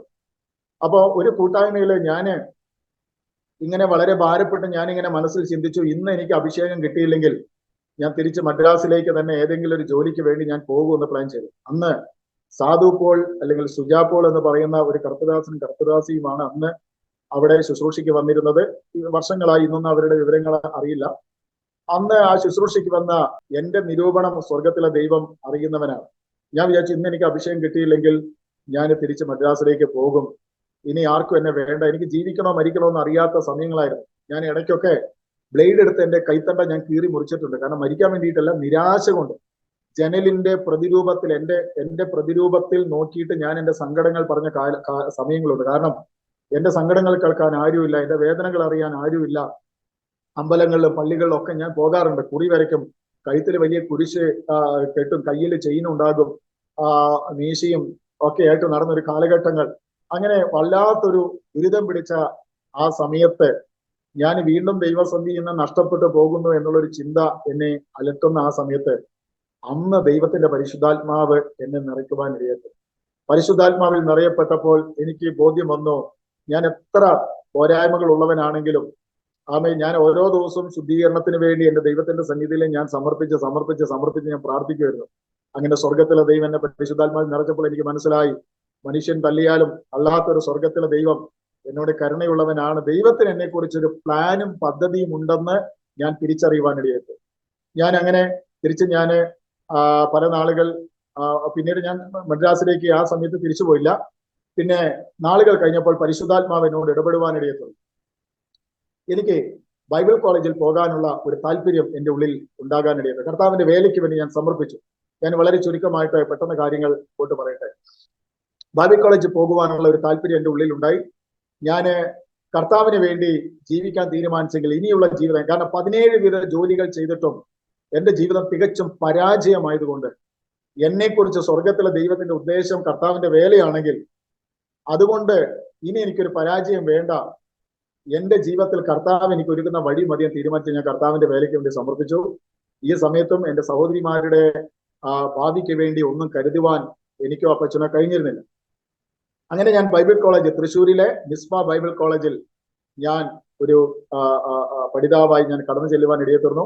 അവിടുത്തെ പ്രിൻസിപ്പൽ പ്രിയപ്പെട്ട രാജീവ് പാസ്റ്റർ വളരെ കാരുണ്യമായ ഒരു മനുഷ്യനായിരുന്നു. എന്റെ അടുക്കൽ നിന്ന് അദ്ദേഹം ഫീസ് വാങ്ങിയില്ല. ആ ഇടയ്ക്ക് മാവേലിക്കരയിൽ നടന്ന ഒരു ഉപവാസ പ്രാർത്ഥനയിൽ ഞാൻ കടന്നുപോയി. ദൈവത്തിന്റെ ആത്മാവ് എനിക്ക് ചില കൃപാവരങ്ങൾ തന്നു. അങ്ങനെ അത് അംഗീകരിച്ച എന്റെ പ്രിൻസിപ്പൽ എനിക്ക് പൊതു ശുശ്രൂഷകൾക്ക് പോകാനുള്ള സമയം, ബൈബിൾ കോളേജ് കഴിഞ്ഞാൽ എനിക്ക് വൈകുന്നേരങ്ങളിൽ മീറ്റിങ്ങുകൾക്ക് പോകാനുള്ള അവസരങ്ങൾ അദ്ദേഹം ഒരുക്കി തന്നു. ആ നല്ല മനസ്സിന്റെ ഉടമയായിരുന്നു അദ്ദേഹം. ഇന്നത്തെ എനിക്ക് പല ശുശ്രൂഷകൾ കിട്ടി. അതുകൊണ്ട് തന്നെ ഭൗതികമായ കാര്യങ്ങളും നടക്കുവാൻ തക്കണം, എന്റെ വീട്ടിൽ കുറച്ച് കാര്യങ്ങൾ ചെയ്യാനൊക്കെ ദൈവം സഹായിച്ചു. അങ്ങനെ ഞാൻ ബൈബിൾ കോളേജ് പഠന അനന്തരം ന്യൂ ഇന്ത്യ ദൈവസഭയുള്ള ബന്ധത്തിൽ എനിക്ക് കർത്താവിന്റെ വേലയിൽ എനിക്ക് അന്ന് IPSലെ PG കോഴ്സിനൊന്നും പോകാൻ പറ്റാത്തൊരു സാഹചര്യമായിരുന്നു. ഇന്ന് നിത്യതയിൽ വിശ്രമിക്കുന്ന അന്നത്തെ സെൻട്രൽ പാസ്റ്ററോട് ഞാൻ എൻ്റെ പ്രിയ ജോൺസൺ പാസ്റ്ററോടും സെൻട്രൽ പാസ്റ്ററോടും അനുവാദം വാങ്ങിയിട്ടാണ് ഞാൻ ന്യൂ ഇന്ത്യ ചർച്ച് ഓഫ് ഗോഡിൽ സഭാ ശുശ്രൂഷയ്ക്കായി കടന്നത്. അന്ന് സെൻട്രൽ പാസ്റ്ററിനോട് ചോദിച്ചു, നിനക്ക് സഭാ ശുശ്രൂഷ ചെയ്യാൻ കഴിയുമോ? അതേ, ഞാൻ പറഞ്ഞു ദൈവം അനുവദിക്കുകയാണെങ്കിൽ. അദ്ദേഹം അങ്ങനെ ആരെയും പുറത്തു പോകാൻ അനുവദിക്കുന്ന മനുഷ്യനല്ല, പക്ഷെ ദൈവ നിയോഗമായതുകൊണ്ട് അദ്ദേഹം എന്നെ തമ്പിച്ചായന്റെ ആ സ്ഥാപനത്തിൽ പോകാൻ അനുവദിച്ചു. 18 വർഷം ന്യൂ ഇന്ത്യ ദൈവസഭയുള്ള ബന്ധത്തിൽ കർത്താവിന്റെ വേല ചെയ്യുവാൻ ഇടയിൽ തീർന്നു. പിന്നീട് ഞാൻ തമിഴ്നാട്ടിലേക്കുള്ള ശുശ്രൂഷയിൽ ഇതുപോലെ ദൈവം എനിക്ക് ഒരു അവസരം തന്നപ്പോൾ അത് IPC ചർച്ചിനുള്ള ബന്ധത്തിലായിരുന്നു. തമ്പിച്ചായന്റെ അടുക്കൽ പോയി ഞാൻ അനുവാദം ചോദിച്ചു. തമ്പിച്ചായന്റെ വഴക്കൊക്കെ പറഞ്ഞു, നീ എന്തിനാട്ടാ ഇപ്പൊ പോകുന്നതെന്നൊക്കെ ചോദിച്ചു. പക്ഷേ ദൈവത്തിന്റെ പ്ലാൻ ആയതുകൊണ്ട് അന്നത്തെ എന്റെ സെൻട്രൽ പാസ്റ്ററും തമ്പിച്ചായനും അനുവാദം തന്ന അനുസരിച്ച് ഞാൻ കൊടൈക്കനാലിലേക്ക് കടന്നുപോയി. IPC സഭയുള്ള ബന്ധത്തിൽ കർത്താവിന്റെ വേലയിൽ തുടർന്നു. ഇന്ന് ഏകദേശം 30 വർഷത്തിൽ കൂടുതലായി ഞാൻ കർത്താവിന്റെ വേലയിൽ ആയിരിക്കുന്നു. ഞാൻ പറഞ്ഞല്ലോ, ബൈബിൾ കോളേജിലെ ആ പഠനശേഷം ഞാൻ സഭാ ചാർജ് എടുക്കുവാൻ ഇടയായിരുന്നു. അതിനിടയിൽ പ്രിയ ഷീന എഡ്വിൻ എന്ന് പറയുന്ന പ്രിയപ്പെട്ടവളുമായിട്ടുള്ള വിവാഹം കർത്താവിന്റെ ഹിതപ്രകാരം നടക്കുവാൻ ഇടയായിരുന്നു. കണ്ണൂർ സ്വദേശിയാണ് എൻ്റെ പ്രിയപ്പെട്ട ഭാര്യ. അവര് ബ്രാഹ്മണ പശ്ചാത്തലത്തിൽ നിന്നും വിശ്വാസത്തിലേക്ക് വന്നവരാണ്. 6 പെൺമക്കളാണ്. ഒരുപക്ഷെ കേൾവിക്കാർക്കും കർത്തദാസനായ ബഹനാൻ ഐക്കരക്കുടിയിൽ എന്ന് പറയുന്നത് എൻ്റെ ഭാര്യയുടെ 2ാമത്തെ സഹോദരിയുടെ ഭർത്താവാണ്. ചേച്ചി ഇന്ന് നിത്യതയിൽ വിശ്രമിക്കുന്നു. അങ്ങനെ 6 പെൺമക്കൾ അടങ്ങുന്ന കുടുംബത്തിലെ ഇളയ മകളാണ് ഷീന. 1.5 വയസ്സുള്ളപ്പോൾ ഒരു പനി മൂലം അവൾക്ക് പോളിയോ വന്ന് വലത് കാല് അല്പം നീളക്കുറവുണ്ട്. എങ്കിലും ഏത് ശുശ്രൂഷയിലും ഏത് ഇടങ്ങളിലും എന്നോടുകൂടെ ഈ കാലയളവിലൊക്കെ അവൾ സഞ്ചരിക്കുന്നു. അനുഗ്രഹിക്കപ്പെട്ട ഒരു ദൈവദാസിയാണ്. കർത്താവിന് വേണ്ടി നിൽക്കുന്ന ഒരു വിശുദ്ധ മതിയായി ഇതുവരെയും എന്നെ സഹിച്ച് എൻ്റെ കൂടെ കർത്താവിന്റെ വേലയിൽ അവൾ ആയിരിക്കുന്നു. കൂട്ടദാസിയെ ഓർത്ത് ഞാൻ ദൈവത്തിന് നന്ദി പറയുകയാണ്. എന്നെ സഹിക്കാനുള്ള ഒരു കൃപ ദൈവർക്ക് കൊടുത്തു. എൻ്റെ 2 മക്കൾ പേർസീസ്, അബിയ, അവരെ വീട്ടിൽ ഷെയറിൻ എന്ന് വിളിക്കുന്ന ചെറിയ പ്രായം മുതൽ ഇനി കർത്താവിന്റെ വേലയുള്ള ബന്ധത്തിൽ ചില കാര്യങ്ങൾ പറഞ്ഞ് അവസാനിപ്പിക്കാം. വളരെ കഷ്ടതകൾ നിറഞ്ഞ കാലഘട്ടങ്ങളായിരുന്നു ഞങ്ങളുടെ ശുശ്രൂഷയുടെ ആദ്യ കാലഘട്ടങ്ങൾ. മുണ്ടൂർ എന്ന് പറയുന്ന ഷൊർണൂരിലായിരുന്നു ആദ്യം. അങ്ങനെ ഷൊർണൂരിൽ നിന്നും എൻ്റെ ഒരു വാത്സല്യ സഹോദരൻ ജോണി എന്ന് പറയും. കാരണം ഞങ്ങൾ നേരത്തെ ഒരുമിച്ച് CSL ആയിരുന്ന സമയത്ത് ഒരുമിച്ച് സിനിമയ്ക്ക് പോകും, ഞങ്ങൾ ഒരുമിച്ച് കുടിക്കാനൊക്കെ പോകുന്ന ഒരു കാലഘട്ടമായിരുന്നു. പിന്നീട് അദ്ദേഹവും കുടുംബവും വിശ്വാസത്തിലേക്ക് കടന്നു വന്നു. അങ്ങനെ അദ്ദേഹത്തിന്റെ ഓട്ടോറിക്ഷയിൽ ഷൊർണൂരിൽ നിന്ന് ഞാനും ഷീനയും മുണ്ടൂരിലേക്ക് കടന്നു പോകുമ്പോൾ ഒരു പഴയ പ്ലാസ്റ്റിക് ചാക്കിൽ ഒരൽപ്പം പാത്രങ്ങൾ മാത്രമാണ് ഞങ്ങൾക്കുണ്ടായിരുന്നത്. ആ പാത്രങ്ങളുമായിട്ട് ഞങ്ങൾ മുണ്ടൂർ എന്ന് പറയുന്ന സ്ഥലത്തേക്ക് ഞങ്ങൾ കടന്നു ചെന്നു.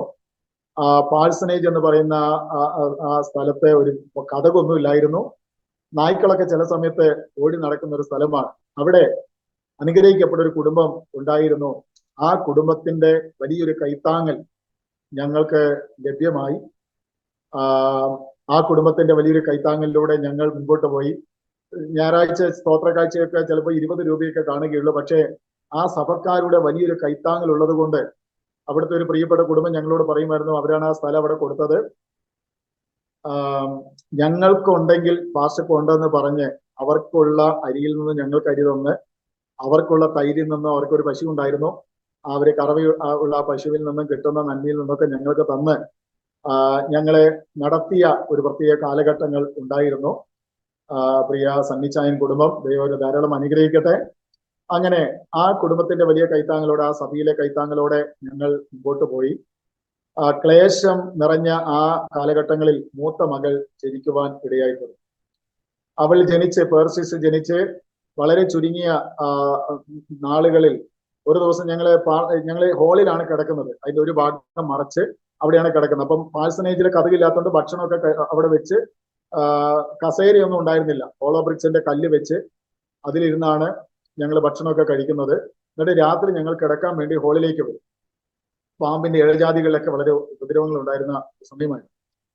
അപ്പോ മോളുമായിട്ട് ഞങ്ങൾ വരുമ്പോൾ ഷീനയുടെ കയ്യിൽ നിന്നും കുഞ്ഞു, വളരെ ചെറിയ മോളാണ്, അവളെ താഴെ വീണു.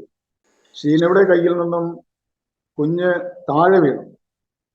ഞാൻ മുമ്പേ പറഞ്ഞതുപോലെ കർത്താവിന്റെ വചനത്തിലുണ്ടല്ലോ, കീഴെ ശാശ്വത ഭുജമുണ്ടെന്ന്. അതുപോലെ അവൾ വീണത് തറയിലേക്കാണെങ്കിൽ പോലും കുഞ്ഞ് ഉണർന്നില്ല എന്നുള്ളത് ഒരു വലിയ അത്ഭുതമായിരുന്നു. അവർക്ക് മറ്റു ഒരു ദോഷവും സംഭവിക്കുവാൻ ദൈവം അനുവദിച്ചില്ല. മാത്രമല്ല, മറ്റൊരു ദിവസം ഇതുപോലെ കുഞ്ഞ് കരഞ്ഞ് അവൾക്ക് ശ്വാസം കിട്ടാതെ ചുണ്ടെല്ലാം നീല കളറായി ഞാൻ കുഞ്ഞിനെ എടുത്ത് എന്റെ കുഞ്ഞിനെ നെഞ്ചോട് ചേർത്ത് പിടിച്ച് ഞാൻ നിലവിളിച്ച് പുറത്തേക്ക് ഓടിയ ഒരു പ്രത്യേക രംഗം ഇന്നും ഓർത്തു പോവുകയാണ്. എന്നാൽ ആ കുഞ്ഞ് വളർന്ന് ഇന്ന് അനേക ഇടങ്ങളിൽ കൺവെൻഷൻ സ്റ്റേജുകളിലും മറ്റു ഉപവാസ കൂട്ടായ്മകളിലൊക്കെ അവൾ കർത്താവിന് വേണ്ടി വളരെയധികം പ്രയോജനപ്പെടത്തക്ക നിലയിൽ സ്വർഗത്തിലെ ദൈവം അവളെ ഉപയോഗിച്ചുകൊണ്ടിരിക്കും. അങ്ങനെ ആ കാലഘട്ടങ്ങളിൽ ഞങ്ങൾ വളരെ ഞെരുക്കത്തിലും പ്രയാസങ്ങളിലൂടെയൊക്കെ കടന്നുപോയെങ്കിലും സ്വർഗത്തിലെ ദൈവം ഞങ്ങളെ നടത്തുവാൻ ഇടയായി തീർന്നു. എൻ്റെ കുഞ്ഞുങ്ങൾ ചില വീടുകളിലൊക്കെ പോകുമ്പോൾ ആ വീടുകളിൽ ഷോക്കേസിൽ വെച്ചിരിക്കുന്ന വില കൂടിയ ബൊമ്മകളെയൊക്കെ കാണുമ്പോൾ കൊച്ചു പ്രായത്തിൽ ആ ബൊമ്മകളെ ഒന്ന് നോക്കും, ഞങ്ങളുടെ മുഖത്തേക്ക് ഒന്ന് നോക്കും. നമുക്കറിയാം ഞങ്ങൾക്ക് ഇതുപോലെ വാങ്ങിത്തരണമേ എന്നുള്ള താല്പര്യത്തിലാണ് അവർ നമ്മൾ നോക്കുന്നത്. പക്ഷെ അന്ന് 5 രൂപയുടെ മാക്സിമം പോയ 10 രൂപയുടെ ചെറിയ കളിക്കോപ്പുകളൊക്കെ വാങ്ങിക്കൊടുക്കുവാൻ മാത്രമേ ആ കാലഘട്ടങ്ങളിൽ കഴിഞ്ഞിരുന്നുള്ളൂ. ഒരു ദിവസം കോയമ്പത്തൂർ എന്ന് പറയുന്ന ഒരു സ്ഥലത്ത് കർത്താവിന്റെ കൃപയാൽ ഒരു മീറ്റിങ്ങിന് വേണ്ടി ഞങ്ങളെ ക്ഷണിച്ചു. അപ്പം 2 കുഞ്ഞുങ്ങള്, രണ്ടാമത്തെ മോളും ഉണ്ടായിരുന്നു. അങ്ങനെ 2 മക്കളും ഞാനും ഷീനയും ബൈക്കിൽ യാത്ര ചെയ്ത് കോയമ്പത്തൂരിൽ മീറ്റിങ്ങിന് പോയി. ഫ്രണ്ടിലെ ടാങ്കിൽ ഫ്രണ്ടിലെ 2 മക്കളെയും ഇരുത്തി പുറകിൽ ഷീനയിരുന്ന് അങ്ങനെ ഞങ്ങൾ യാത്ര ചെയ്യുന്ന ഒരു കാലഘട്ടം. മഴയത്തൊക്കെ ഒരുപാട് പ്രയാസങ്ങൾ അനുഭവിച്ചിട്ടുണ്ട്. അപ്പൊ കാറിലൊക്കെ ആളുകൾ പോകുമ്പോൾ ഞങ്ങളെ ദയനീയമായിട്ട് അവർ നോക്കും. കുഞ്ഞുങ്ങളൊക്കെ വളരെ സങ്കടം. അന്ന് കാറൊന്നും സ്വപ്നം കാണാനുള്ള ഒരു അങ്ങനെ സ്വപ്നം കാണാമോ എന്ന് പോലും ചിന്തിക്കാൻ പറ്റുന്ന കാലഘട്ടമായിരുന്നു. അങ്ങനെ കോയമ്പത്തൂരിലേക്ക് ഞങ്ങൾ മീറ്റിങ്ങിന് പോയി. തിരിച്ചു വരാനുള്ള പെട്രോൾ അതെ ബൈക്കിലില്ലായിരുന്നു. അന്നേരം ഒരു ഉറപ്പുണ്ട്, മീറ്റിങ്ങിന് വിളിച്ചത് കൊണ്ട് അവിടെ ചെന്ന് മീറ്റിംഗ് കഴിഞ്ഞ് കഴിഞ്ഞാൽ തിരിച്ച് വണ്ടിക്കൂലി കിട്ടുമല്ലോ എന്നുള്ള ഒരു ഉറപ്പിലാണ് പോകുന്നത്. പക്ഷെ ഈ മീറ്റിങ്ങിന് കടന്നു എന്നോ ദൈവത്തിന്റെ കൃപയാൽ ശുശ്രൂഷകളൊക്കെ കഴിഞ്ഞ് ദൈവദാസൻ ഞാനും ഷീനി അന്നേരം ഫാസ്റ്റിങ്ങിലായിരുന്നു. അപ്പൊ ദൈവദാസൻ ഉള്ളിലേക്ക് പോയി ഒരു വലിയ കവർ എടുക്കുന്നത്. കവർ എടുക്കുമ്പം ദൈവാത്മാവ് എൻ്റെ ഉള്ളിൽ പറഞ്ഞു, അദ്ദേഹം തരുന്ന നന്മ വാങ്ങരുത്. അപ്പൊ എനിക്ക് മനസ്സിലായി എന്നെക്കാളും കഷ്ടത്തിലാണ് ആ ദൈവദാസൻ, അല്ലെങ്കിൽ പരിശുദ്ധാത്മാവ് അത് പറയില്ല. കവറിനെ വലിപ്പുള്ളൂ. അദ്ദേഹത്തിന്റെ അന്നേരത്തെ അവസ്ഥ അതാണെന്ന് എനിക്ക് മനസ്സിലായി. ഞാൻ പറഞ്ഞു, ദൈവദാസനെ എനിക്ക് നന്മ വേണ്ട, പെട്രോൾ ഇല്ലാത്ത കാര്യമോ ദൈവാത്മ പറഞ്ഞെന്ന് ഞാൻ പറഞ്ഞു, വേണ്ടെന്ന് പറഞ്ഞു. അദ്ദേഹം നിർബന്ധിച്ചതിന് വാങ്ങിയില്ല.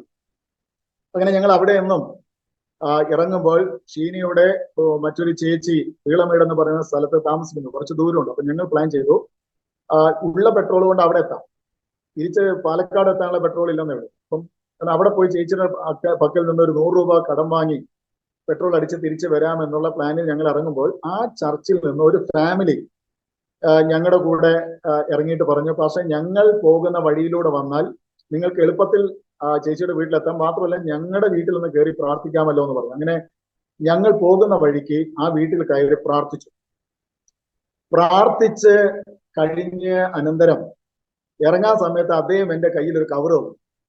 കവർ തന്നപ്പോ ഞാൻ ഭയങ്കര അഭിമാനിയായിട്ട് ഞാൻ പറഞ്ഞു വേണ്ടെന്ന് പറഞ്ഞപ്പോൾ അദ്ദേഹം പറഞ്ഞു ഇല്ല ഇരിക്കട്ടെ എന്ന് പറഞ്ഞു. അപ്പൊ ഞാൻ വീണ്ടും വേണ്ടെന്ന് പറഞ്ഞപ്പോൾ അദ്ദേഹത്തിന്റെ കൈ ഒന്ന് അയ്യുന്ന പോലെ തോന്നിയപ്പോ എനിക്ക് പേടിയായി. ഇനി ഒരു പ്രാവശ്യം കൂടെ ഞാൻ വേണ്ടെന്ന് പറഞ്ഞു കഴിഞ്ഞാൽ ഞാൻ നടുറോട്ടില് നിൽക്കേണ്ടി വരില്ല. അപ്പൊ ഞാൻ ഒന്നും പറഞ്ഞില്ല, അത് വാങ്ങിയതിന് ശേഷം പുറത്തേക്ക് ഇറങ്ങുമ്പോൾ അവിടുത്തെ ആന്റി, അദ്ദേഹത്തിന്റെ അമ്മാവിയമ്മ, അദ്ദേഹത്തിന്റെ വൈഫ് അമ്മ വിദേശത്ത് ജോലി ചെയ്യുക, അമ്മാവിയമ്മ അദ്ദേഹത്തോട് പറഞ്ഞു, മോനെ ഇതുകൂടെ പാർസൽ കൊടുക്കണേ എന്ന് പറഞ്ഞു. നോക്കിയപ്പോ വലിയൊരു ബാഗ്, ആ ബാഗിൽ നിറയെ വില കൂടിയ കളിപ്പാട്ടങ്ങൾ. എന്റെ കുഞ്ഞുങ്ങള് ചില വീടുകളിൽ പോയിട്ട് നല്ല കളിപ്പാട്ടങ്ങൾ വാങ്ങുമ്പം അത് കാണുമ്പോ ഞങ്ങളെ നോക്കിയ നോട്ടം സ്വർഗത്തിലെ ദൈവം കണ്ടു. ഞങ്ങൾ അത് വെച്ച് പ്രാർത്ഥിച്ചിട്ടൊന്നുമില്ല, കർത്താവെ ഞങ്ങളുടെ കുഞ്ഞുങ്ങൾക്ക് നല്ല കളിപ്പാട്ടങ്ങൾ, ഒരിക്കലും അങ്ങനെ പ്രാർത്ഥിച്ചില്ല. പക്ഷേ കുഞ്ഞു മനസ്സിന്റെ ആഗ്രഹത്തെ അറിയുന്ന സ്വർഗത്തിലെ ദൈവം വില കൂടിയ കളിപ്പാട്ടങ്ങൾ ഞങ്ങൾക്ക് തരാനിടയത്. ഞാൻ താഴെ വന്ന് നോക്കിയപ്പോൾ 250 രൂപ, എന്റെ ഓർമ്മ ശരിയാണ്, 250 രൂപ ആ കവറിലുണ്ടായിരുന്നു. കടം ചോദിക്കാൻ ദൈവം അന്നേരം ഇടവരുത്തി. മാത്രമല്ല ചേച്ചിയുടെ വീട്ടിൽ പോകുമ്പോൾ അവിടുത്തെ കുഞ്ഞുങ്ങൾക്ക് ബിസ്ക്കറ്റൊക്കെ വാങ്ങി പോകാനും ആമേ സന്തോഷത്തോടെ മടങ്ങി വരാനും സ്വർഗത്തിലെ ദൈവം സഹായിച്ചു. ഇതുപോലെ ഒരിക്കൽ ഞങ്ങളുടെ കുഞ്ഞുങ്ങൾ സ്കൂളിൽ പഠിക്കുമ്പോൾ, 7th സ്കൂളിൽ പഠിക്കുന്ന അവിടുത്തെ പ്രിൻസിപ്പളുമായിട്ട് ഒരു നല്ല ബന്ധം സ്ഥാപിക്കുവാൻ കർത്താവ് സഹായിച്ചു. അദ്ദേഹം എന്നോട് പറയാറുണ്ട്, പാസ്റ്റേ ഫീസ് ഇല്ല എന്ന്, ഫീസ് അടയ്ക്കാൻ നിവർത്തി, കാരണം ദൈവദാസന്മാരുടെ ഭാരങ്ങൾ നന്നായിട്ട് അറിയുന്ന ഒരു ദൈവദാസൻ കൂടിയാണ് അദ്ദേഹം. അദ്ദേഹം എന്നോട് പറയാറുണ്ട്, പുരുഷോത്തമൻ എന്ന് പറയുന്ന ആ ദൈവദാസനെ ഓർത്ത് ദൈവത്തിന് നന്ദി പറഞ്ഞു. അദ്ദേഹം പറയാറുണ്ട്, പാസ്റ്ററെ ഫീസ് ഇല്ല, അടയ്ക്കാൻ നിവർത്തിയില്ലെന്ന് ഓർത്ത് ഒരിക്കലും ഭാരപ്പെടരുത്. പാസ്റ്റയ്ക്ക് എപ്പോ ഉണ്ടോ അന്നേരം തന്നാൽ മതി, എനിക്ക് പാസ്റ്റയെ അറിയാം. അദ്ദേഹം വളരെ ഞങ്ങൾക്ക് ആ വിഷയത്തിൽ കൈത്താങ്ങൽ തന്ന മനുഷ്യനാണ്. ഒരിക്കൽ 3000 രൂപ ഫീസ് അടയ്ക്കും, 2000 രൂപ കയ്യിലുണ്ട്. അപ്പൊ പ്രിൻസിപ്പൾ പറഞ്ഞ ഒരു ആശ്വാസ വാക്കുണ്ടെങ്കിലും ഒരു ഭാഗത്ത് നാണക്കേടുണ്ട്, നമുക്ക് കടം പറയേണ്ടി വരുമോ എന്നുള്ള ഒരു ഭാരമുണ്ട്. എന്നാൽ അവിടേക്ക് കടന്നു ചെന്നപ്പോൾ 1000 രൂപ ബാലൻസ് പിന്നെ തരാമെന്ന് പറയാമെന്ന് കരുതി നിൽക്കുമ്പോൾ പെട്ടെന്ന് ഒരു കുട്ടിയുടെ പിതാവ് അദ്ദേഹം എൻ്റെ കയ്യിൽ ഒരു നന്മ വെച്ച് തന്ന് പെട്ടെന്ന് അദ്ദേഹം പോയി കളഞ്ഞു. ഞാൻ ആശ്ചര്യപ്പെട്ട് നോക്കുമ്പോൾ അതിനകത്ത് കൃത്യം 1000 രൂപയുണ്ടായിരുന്നു. 2000 രൂപ കയ്യിലുണ്ടായിരുന്നു, 1000 രൂപ കുറവായിരുന്നു. കൃത്യസമയത്ത് ഞാനൊരു കടം പറയാൻ ഇടയെ വരാതെ സ്വർഗത്തിലെ ദൈവം 1000 രൂപ എൻ്റെ കയ്യിൽ എത്തിക്കാനിടയത്. ഞാനൊരു കാര്യം മനസ്സിലാക്കി, ഏലിയാവ് കെരീത്തിൽ ഇരുന്നപ്പോൾ കെരീത്തിൽ മാത്രമല്ല സ്കൂൾ ഗ്രൗണ്ടിലും നന്മ എത്തിക്കുവാൻ സ്വർഗത്തിലെ ദൈവം കഴിവുള്ള ദൈവമാണ്. അങ്ങനെ ബുദ്ധിമുട്ടുകളായിരുന്നു എങ്കിൽ പോലും ഞാൻ ചിലപ്പോൾ പറയാറുണ്ട്, മരുഭൂമിയിലൂടെയാണ് ദൈവം 40 വർഷം ഇസ്രായേൽ മക്കളെ നടത്തിയതെങ്കിൽ പോലും അത് മരുഭൂമിയാണെന്ന് തോന്നാത്ത തരത്തിലല്ലേ ദൈവം നടത്തിയത്. പകലിൽ മേഘസ്തംഭവും രാത്രി അഗ്നിസ്തംഭവുമായിട്ട് ഒരിക്കലും അവർക്ക് തോന്നിയിട്ടില്ല ഇത് മരുഭൂമിയാണെന്ന്. കാരണം ശരിക്കും മരുഭൂമിയുടെ അനുഭവത്തിൽ നടന്നാൽ അവരവിടെ എത്തുകയില്ല. എന്നാൽ മരുഭൂമിയിലൂടെ നടത്തിയിട്ടും അത് മരുഭൂമിയാണെന്ന് തോന്നാത്ത തരത്തിൽ ദൈവം നടത്തിയതുപോലെ ദൈവദാസന്മാരുടെയും ദൈവമക്കളുടെയും ജീവിതത്തിൽ കഷ്ടതകൾ ഉണ്ടെങ്കിലും ഈ നസറായൻ കൂടെ ഉണ്ടെങ്കിൽ ആമേ ഒരു സന്തോഷമാണ്, ഒരു സംതൃപ്തിയാണ്, ഒരു അനുഗ്രഹമാണ്. ഹല്ലേലൂയ. ആ നല്ല ദൈവത്തിന്റെ കൃപയാൽ അങ്ങനെ മുന്നോട്ട് പോകാൻ ഇടയെ തീർന്നു. ആമേ നല്ല വസ്ത്രങ്ങൾ കൊതിച്ച കാലഘട്ടങ്ങൾ ഉണ്ടായിരുന്നു, നല്ലൊരു ആഹാരം കൊതിച്ച കാലഘട്ടങ്ങൾ ഉണ്ടായിരുന്നു, ഒരു വാഹനം കൊതിച്ച കാലഘട്ടങ്ങൾ ഉണ്ടായിരുന്നു. എന്ന കാലത്തിന്റെ നീക്കത്തിൽ എന്നെ മാനിക്കുന്നവനെ ഞാൻ മാനിക്കുമെന്ന് പറഞ്ഞ സ്വർഗത്തിലെ ദൈവം ഞങ്ങൾക്ക് സൈക്കിൾ തന്നു. ആദ്യ സമയങ്ങളിലൊക്കെ സൈക്കിളിലായിരുന്നു യാത്ര. എൻ്റെ ഭാര്യ ഒരല്പം തടിയുള്ള ആളാണ്. അപ്പൊ ഈ സൈക്കിളിന്റെ പുറകിൽ എങ്ങനെ ഇരുത്തി ഞാൻ ഈ ഇവളെയും വെച്ച് ഇങ്ങനെ കഷ്ടപ്പെട്ട് ചവിട്ടുന്നത് കണ്ടിട്ടായിരിക്കാം സ്വർഗത്തിലെ ദൈവം പിന്നീട് അധികം താമസിക്കാതെ എനിക്കൊരു ബൈക്ക്, ഒരു സ്കൂട്ടർ തന്നു. അങ്ങനെ സ്കൂട്ടറിൽ ഞങ്ങൾ യാത്ര ചെയ്തു. പിന്നീടാണ് ബൈക്ക് കിട്ടിയത്. ആ ബൈക്ക് കിട്ടിയ സമയത്തുള്ള ഒരു അനുഭവമാണ് ഞാൻ മുമ്പേ പറഞ്ഞത്. ഇങ്ങനെ പടിപടിയായിട്ട് ദൈവം ഞങ്ങളെ ഓരോ നാളുകളിലും നടത്തുവാൻ ഇടയായി തീർന്നു. ഇങ്ങനെ ഞാൻ ഈ കേരളത്തിലെ ശുശ്രൂഷകൾക്ക് ശേഷം തമിഴ്നാട്ടിലേക്ക് ദൈവം എനിക്ക് അവസരങ്ങൾ തന്നപ്പോൾ ഞാൻ പറഞ്ഞല്ലോ, കൊടൈക്കനാലിൽ ശുശ്രൂഷയ്ക്ക് അനന്തരം ഞങ്ങളിങ്ങനെ അടുത്ത സ്ഥലത്തേക്ക് പോകാനുള്ള കാര്യങ്ങളെ കുറിച്ച് പ്രാർത്ഥിച്ചുകൊണ്ടിരിക്കുക. അപ്പൊ കോടമ്പക്കത്ത് നിന്ന് ഞാൻ വന്നിട്ട് വർഷങ്ങളായെങ്കിൽ പോലും കോടമ്പക്കം സഭ ആരംഭിച്ച ബേബിച്ചാൻ അവിടുത്തെ സെക്രട്ടറി ആയിരുന്നു അദ്ദേഹം ദീർഘവർഷങ്ങൾ, ഈ അടുത്ത സമയം വരെ. അപ്പൊ അദ്ദേഹം എന്നെ നിരന്തരമായിട്ട് വിളിക്കുമായിരുന്നു, എന്റെ വിവരങ്ങൾ അന്വേഷിക്കുമായിരുന്നു. ഒരു പിതൃഹൃദയത്തോടെ ഞങ്ങളുടെ പാസ്റ്ററെ പോലെ അദ്ദേഹം എന്നെ അന്വേഷിക്കുമായിരുന്നു. ഞാൻ ഈ ശുശ്രൂഷയ്ക്ക് വന്നതിന് ശേഷം അദ്ദേഹം വളരെ സന്തോഷവാനായിരുന്നു. എന്റെ പാസ്റ്റർ, പ്രിയ പാസ്റ്ററും സജി പാസ്റ്ററും കൊച്ചമ്മയും വളരെ സന്തോഷമുള്ളവരായിരുന്നു. അങ്ങനെ ഒരു ദിവസം എനിക്ക് ബേബിച്ചായന്റെ കോൾ വരികയാണ് കൊടൈക്കനാലുള്ള സമയത്ത്. മനോജ്, നിങ്ങൾക്ക് ട്രാൻസ്ഫർ ആണെങ്കിൽ കോടമ്പക്കം സഭയിലേക്ക് വരാമോ എന്ന് ചോദിച്ചു. ഞാൻ അത്ഭുതപ്പെട്ടു പോയി. ഞാൻ ദൈവസേനയിൽ പ്രാർത്ഥിച്ചു. ഞാൻ പറഞ്ഞു, അച്ഛാ ഞാൻ പ്രാർത്ഥിച്ചിട്ട് പറയാം. പ്രാർത്ഥിച്ചു, ദൈവാത്മാ നിയോഗം തന്നു. അങ്ങനെ കോടമ്പക്കം സഭയിലേക്ക് ഞങ്ങൾ ശുശ്രൂഷയ്ക്കായി കടന്നു ചെന്നു. ഞാൻ പറഞ്ഞില്ല, കോടമ്പക്കം സഭ ഒരു മാതൃകാപരമായ സഭയായിരുന്നു. കാരണം ഞാൻ സ്നാനപ്പെട്ട് വരുന്ന വഴിക്ക് അടി ഉണ്ടാക്കിയപ്പോൾ എനിക്ക് കർത്തൃമേശ തന്നില്ല. പക്ഷേ ദീർഘവർഷങ്ങൾ കഴിഞ്ഞപ്പോൾ ഞാൻ കർത്താവിന്റെ വേലയിൽ കർത്താവിന് വേണ്ടി പ്രയോജനപ്പെടുന്നു എന്ന് അറിഞ്ഞ അതേ സഭയിലേക്ക് എന്നെ ശുശ്രൂഷകനായി ക്ഷണിച്ചപ്പോൾ അത് മറ്റൊരു അപൂർവ അനുഗ്രഹമായി എൻ്റെ ജീവിതത്തിൽ വിളങ്ങുവാൻ ഇടയത്തു. അല്പ കാലങ്ങൾ 2 വർഷം അവിടെ ഞാൻ ശുശ്രൂഷിച്ചു. ഇതിനിടയിൽ പലരെയും സ്നാനപ്പെടുത്തുവാൻ, ഞാൻ സ്നാനപ്പെട്ട അതേ ടാങ്കിൽ സ്നാനപ്പെടുത്തുവാനും, ആമേൻ, എനിക്ക് കർത്തൃമേശ ലഭ്യമാകാതെ പോയ അതേ ഇടത്തിൽ സഭയുടെ, അന്ന് സജിപാസ്റ്റർ അതേ നിത്യത്തിലാണ്, അതേ സഭയുടെ അനുവാദത്തോടു കൂടെ ഞാൻ കർത്തൃമേശ നടത്തുവാൻ സ്വർഗത്തിലെ ദൈവം വലിയൊരു ഭാഗ്യം തന്നു. ഇതിനിടയിൽ സ്വർഗത്തിലെ ദൈവത്തിന്റെ വലിയ കൃപയാൽ ഞങ്ങൾക്ക് ഒരു കാറ് ലഭിച്ചു. ഞങ്ങൾ കേരളത്തിൽ നിന്ന് പോകുന്നതിന് മുമ്പ് ഒരു സഭയിൽ ശുശ്രൂഷ കൊണ്ടിരുന്നപ്പോൾ അവിടുത്തെ ഒരു പ്രിയപ്പെട്ട സഹോദരനും ഭാര്യയും ഒരു ദിവസം ഞങ്ങളെ കാണുവാൻ വന്നു. എന്നിട്ട് ഞങ്ങൾ ആത്മാർത്ഥമായി പ്രാർത്ഥിക്കുന്ന സഹകരിക്കുന്ന ഒരു കുടുംബമാണ്. അപ്പൊ അദ്ദേഹം ഞങ്ങളെ കാണാൻ വന്നിട്ട് പോകുന്ന നേരത്തെ ഒരു കവർ തന്നിട്ട് പറഞ്ഞു, പക്ഷേ ഇതിനകത്തൊരു നന്ദിയുണ്ട്, നിങ്ങളൊരു കാറ് വാങ്ങണമെന്ന് പറഞ്ഞു. ഞാൻ അത്ഭുതപ്പെട്ടു പോയി. ഞാൻ ചോദിച്ചു, കാറ് വാങ്ങാൻ? അപ്പൊ ഇതിനകത്ത് എത്ര രൂപയുണ്ട് ചോദിച്ചപ്പോൾ അദ്ദേഹം പറഞ്ഞു 40,000 രൂപയുണ്ട്, ഒരു പഴയ കാറ് കിട്ടും, നിങ്ങൾ 4 പേരുണ്ടല്ലോ, കുഞ്ഞുങ്ങളുമായിട്ട് എങ്ങനെയാ ഇത്രയും കഷ്ടപ്പെട്ട് ബൈക്കിൽ പോകുമ്പോൾ സങ്കടമാവുന്നു. ഞങ്ങൾക്ക് ലഭിച്ചൊരു നന്മയുടെ പങ്കാണ്, സഭയ്ക്ക് കൊടുക്കേണ്ടത് വേറെ നൽകിയിട്ടുണ്ട്, ഇത് പാസയ്ക്കുള്ള പ്രത്യേക നന്മയാണെന്ന് അദ്ദേഹം പ്രത്യേകം പറയാനിടയേറ്റു. അങ്ങനെ അദ്ദേഹം സഭയ്ക്കുള്ള വിഹിതം മാറ്റിയിട്ട് ഞങ്ങൾക്ക് ഒരു നന്മ അദ്ദേഹം തന്നു. അപ്പൊ ഞാൻ ഈ 40,000 രൂപ വെച്ച് ഇങ്ങനെ കാര്യങ്ങളൊക്കെ അന്വേഷിച്ചു. ഒടുവിൽ ആ സഭയുടെ സാമ്പത്തിക കാര്യങ്ങൾ നടത്തിക്കൊണ്ടിരുന്ന ബാങ്കിലേക്ക് ഞാൻ കടന്നു ചെന്നു. ഞാൻ അവിടുത്തെ മാനേജർ മേഡത്തിനോട് ഞാൻ പറഞ്ഞു, മേഡം എനിക്കൊരു കാർ എടുക്കണമെന്നുണ്ട്, പക്ഷെ എൻ്റെ കയ്യിൽ ഇത്ര പൈസയേ ഉള്ളൂ, എന്നെ ഒന്ന് സഹായിക്കാമോ എന്ന് ചോദിച്ചു. അപ്പൊ മേഡം എന്നോട് പറഞ്ഞു, ഒരു 40,000 രൂപ കൂടി ആക്കി ഒരു 80,000 രൂപ ആക്കാൻ പറ്റുമെങ്കിൽ ബാക്കി ഞാൻ ലോണാക്കി തരാമെന്ന് പറഞ്ഞു. ദൈവകൃപയാൽ എങ്ങനെയൊക്കെയോ 80,000 രൂപയായി. ഞാൻ സത്യം പറയട്ടെ, എന്റെ വിദ്യാഭ്യാസം, ഞാനത് മുമ്പേ പറയാൻ വിട്ടുപോയി, എന്റെ വിദ്യാഭ്യാസം ഞാൻ 10ാം ക്ലാസ് വരെ എനിക്ക് ആ കാലഘട്ടങ്ങളിൽ പഠിക്കാൻ കഴിഞ്ഞുള്ളൂ. അതുകൊണ്ട് എനിക്ക് ഇംഗ്ലീഷ് ഒന്നും കാര്യമായിട്ട് പഠിക്കാൻ അറിയില്ലായിരുന്നു, ഞാൻ മുമ്പേ പറഞ്ഞിരുന്നല്ലോ. പിന്നീട് ഞാൻ SSLC എഴുതിയത് 53ാമത്തെ വയസ്സിൽ. ഇന്ന് എനിക്ക് 55 വയസ്സ് കഴിഞ്ഞു. 53 വയസ്സിൽ ഞാൻ തത്തുല്യ പരീക്ഷ എഴുതിയിട്ടാണ് ഞാൻ SSLC പാസ്സായത്. അപ്പം അന്ന് എനിക്ക് 10ാം ക്ലാസ്സിൽ പണ്ട് ഞാൻ തോറ്റപ്പോൾ എനിക്ക് 116 മാർക്ക് വാങ്ങിയിട്ട് ഞാൻ തോറ്റവനാണ്.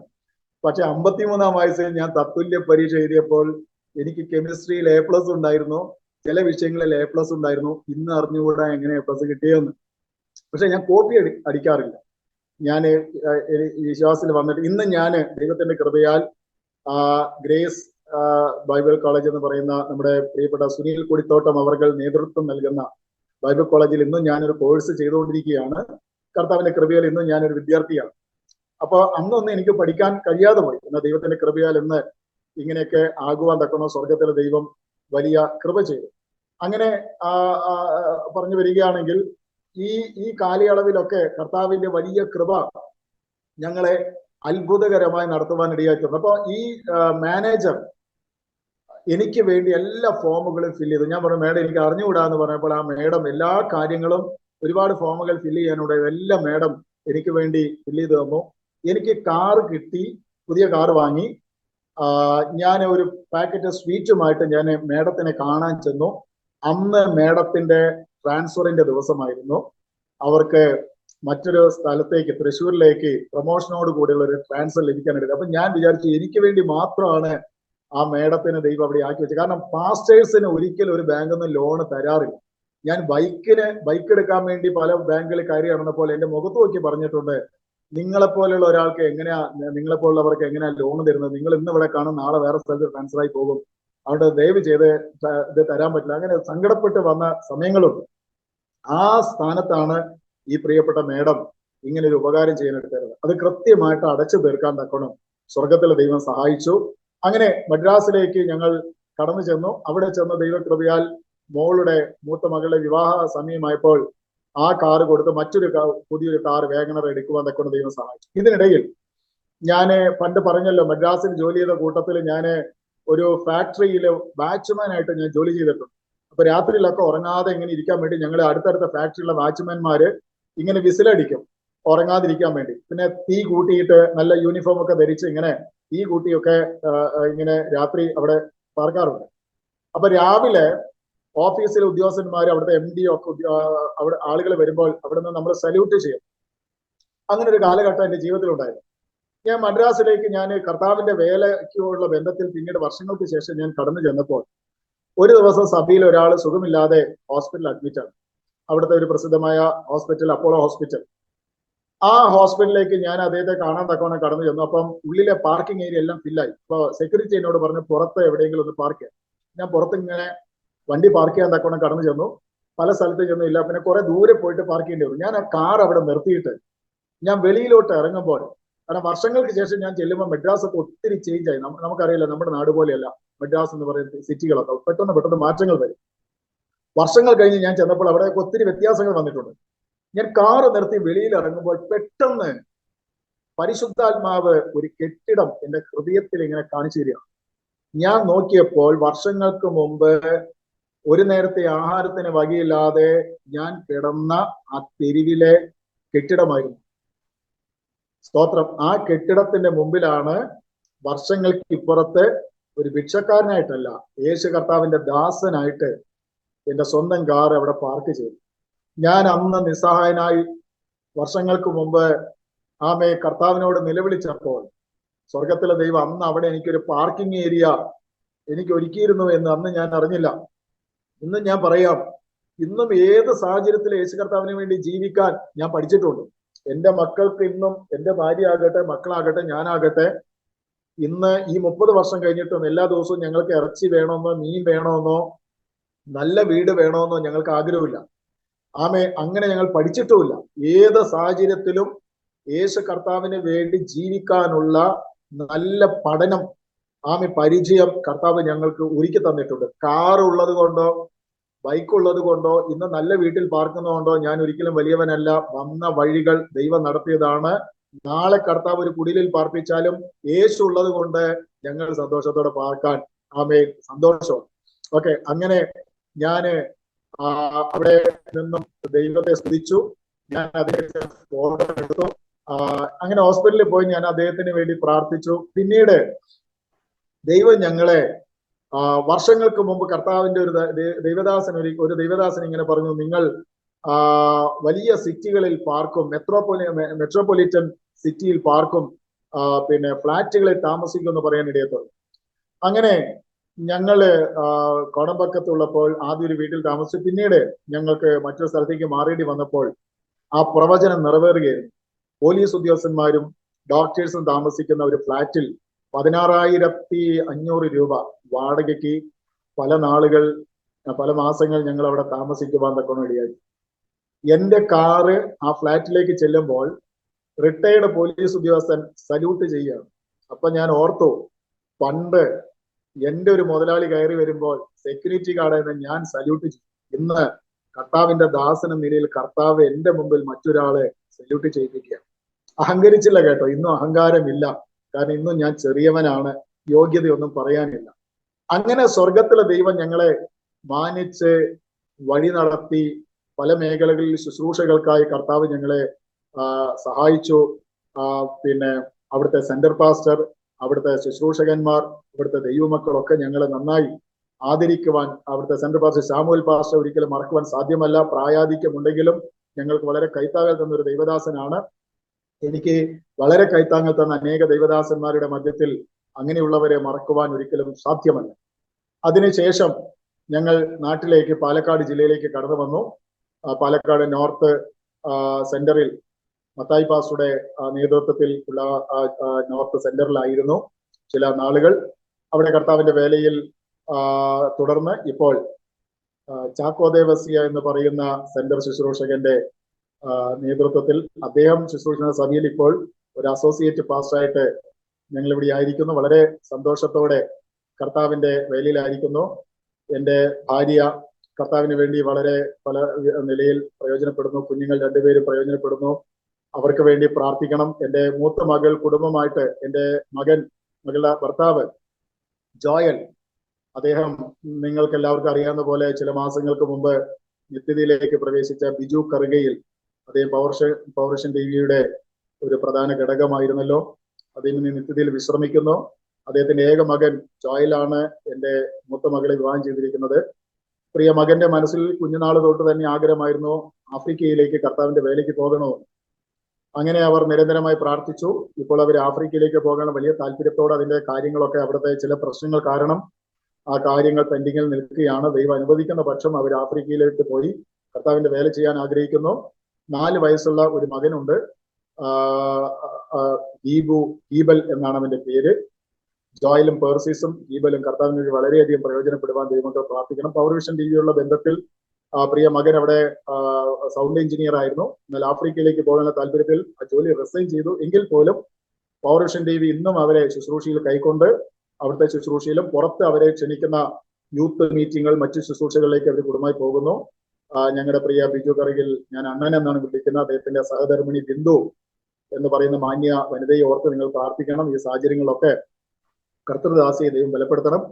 അതുപോലെ എന്റെ രണ്ടാമത്തെ മകൾ, ഒരിക്കലും അവൾക്ക് മീഡിയയുമായിട്ട് ഒരു ബന്ധവും ഉണ്ടായിരുന്നു. മൂത്ത മകൾ ചെറിയ പ്രായം തൊട്ട് തന്നെ അവൾ കർത്താവിന്റെ വേലയിൽ വളരെ ഉത്സാഹിയാണ്. ചെറിയ പ്രായത്തിൽ തന്നെ അവൾ അഭിഷേകം പ്രാപിച്ചു, അവളെ പ്രവചന ശുശ്രൂഷ പ്രാപിച്ചു. ചെറിയ 10ാം ക്ലാസ്സിലൊക്കെ പഠിക്കുമ്പോൾ കൺവെൻഷന് വരെ പ്രസംഗിക്കാൻ ദൈവത്തിന് കൃപ നൽകി.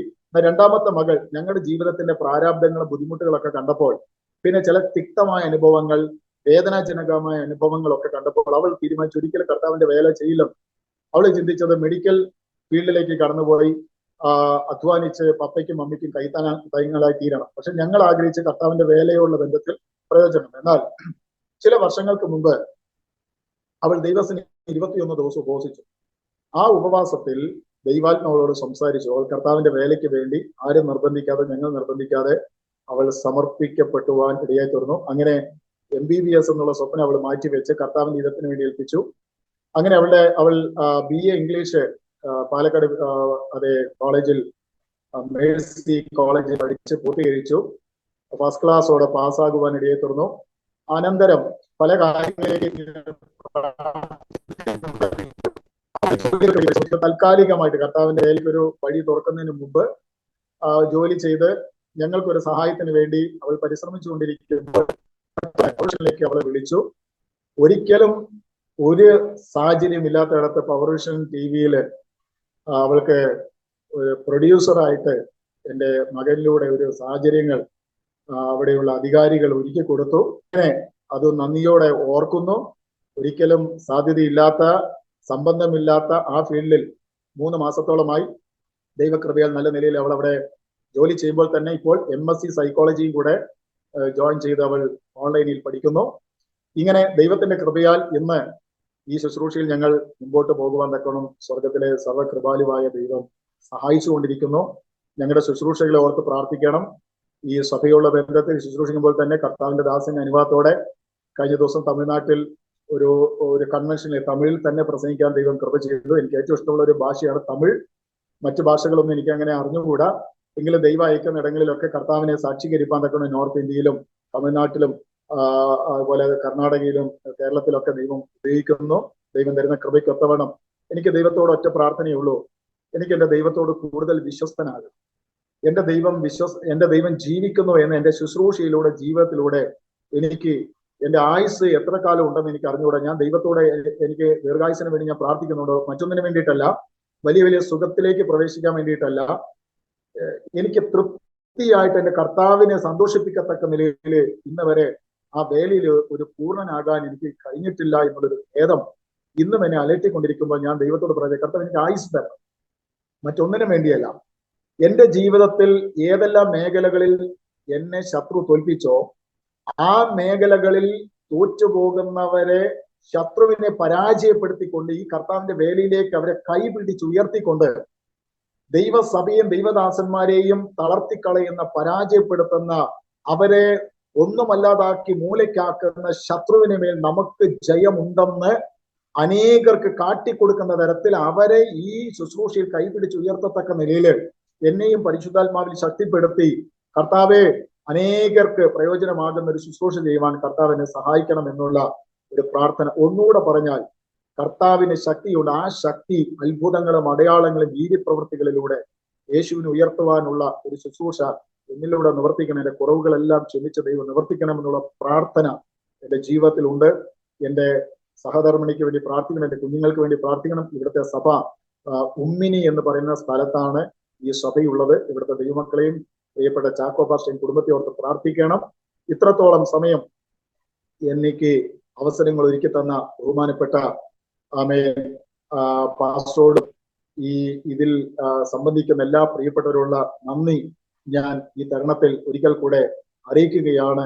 സ്വർഗത്തിലെ ദൈവം ഞങ്ങളെ ഇനിയും ധാരാളമായി ഉപയോഗിക്കത്തക്ക നിലയിൽ ദൈവജനം ഞങ്ങളെ ഓർത്ത് പ്രാർത്ഥിക്കണമേ എന്ന് ദൈവജനത്തോടും കർത്താവിന്റെ ദാസനോടും നിങ്ങൾ പ്രത്യേകം അപേക്ഷിക്കുകയാണ്. നിങ്ങൾ എല്ലാവരെയും സ്വർഗത്തിലെ ദൈവം ധാരാളമായി മാനിക്കുകയും അനുഗ്രഹിക്കുകയും ചെയ്യുമാറാകട്ടെ.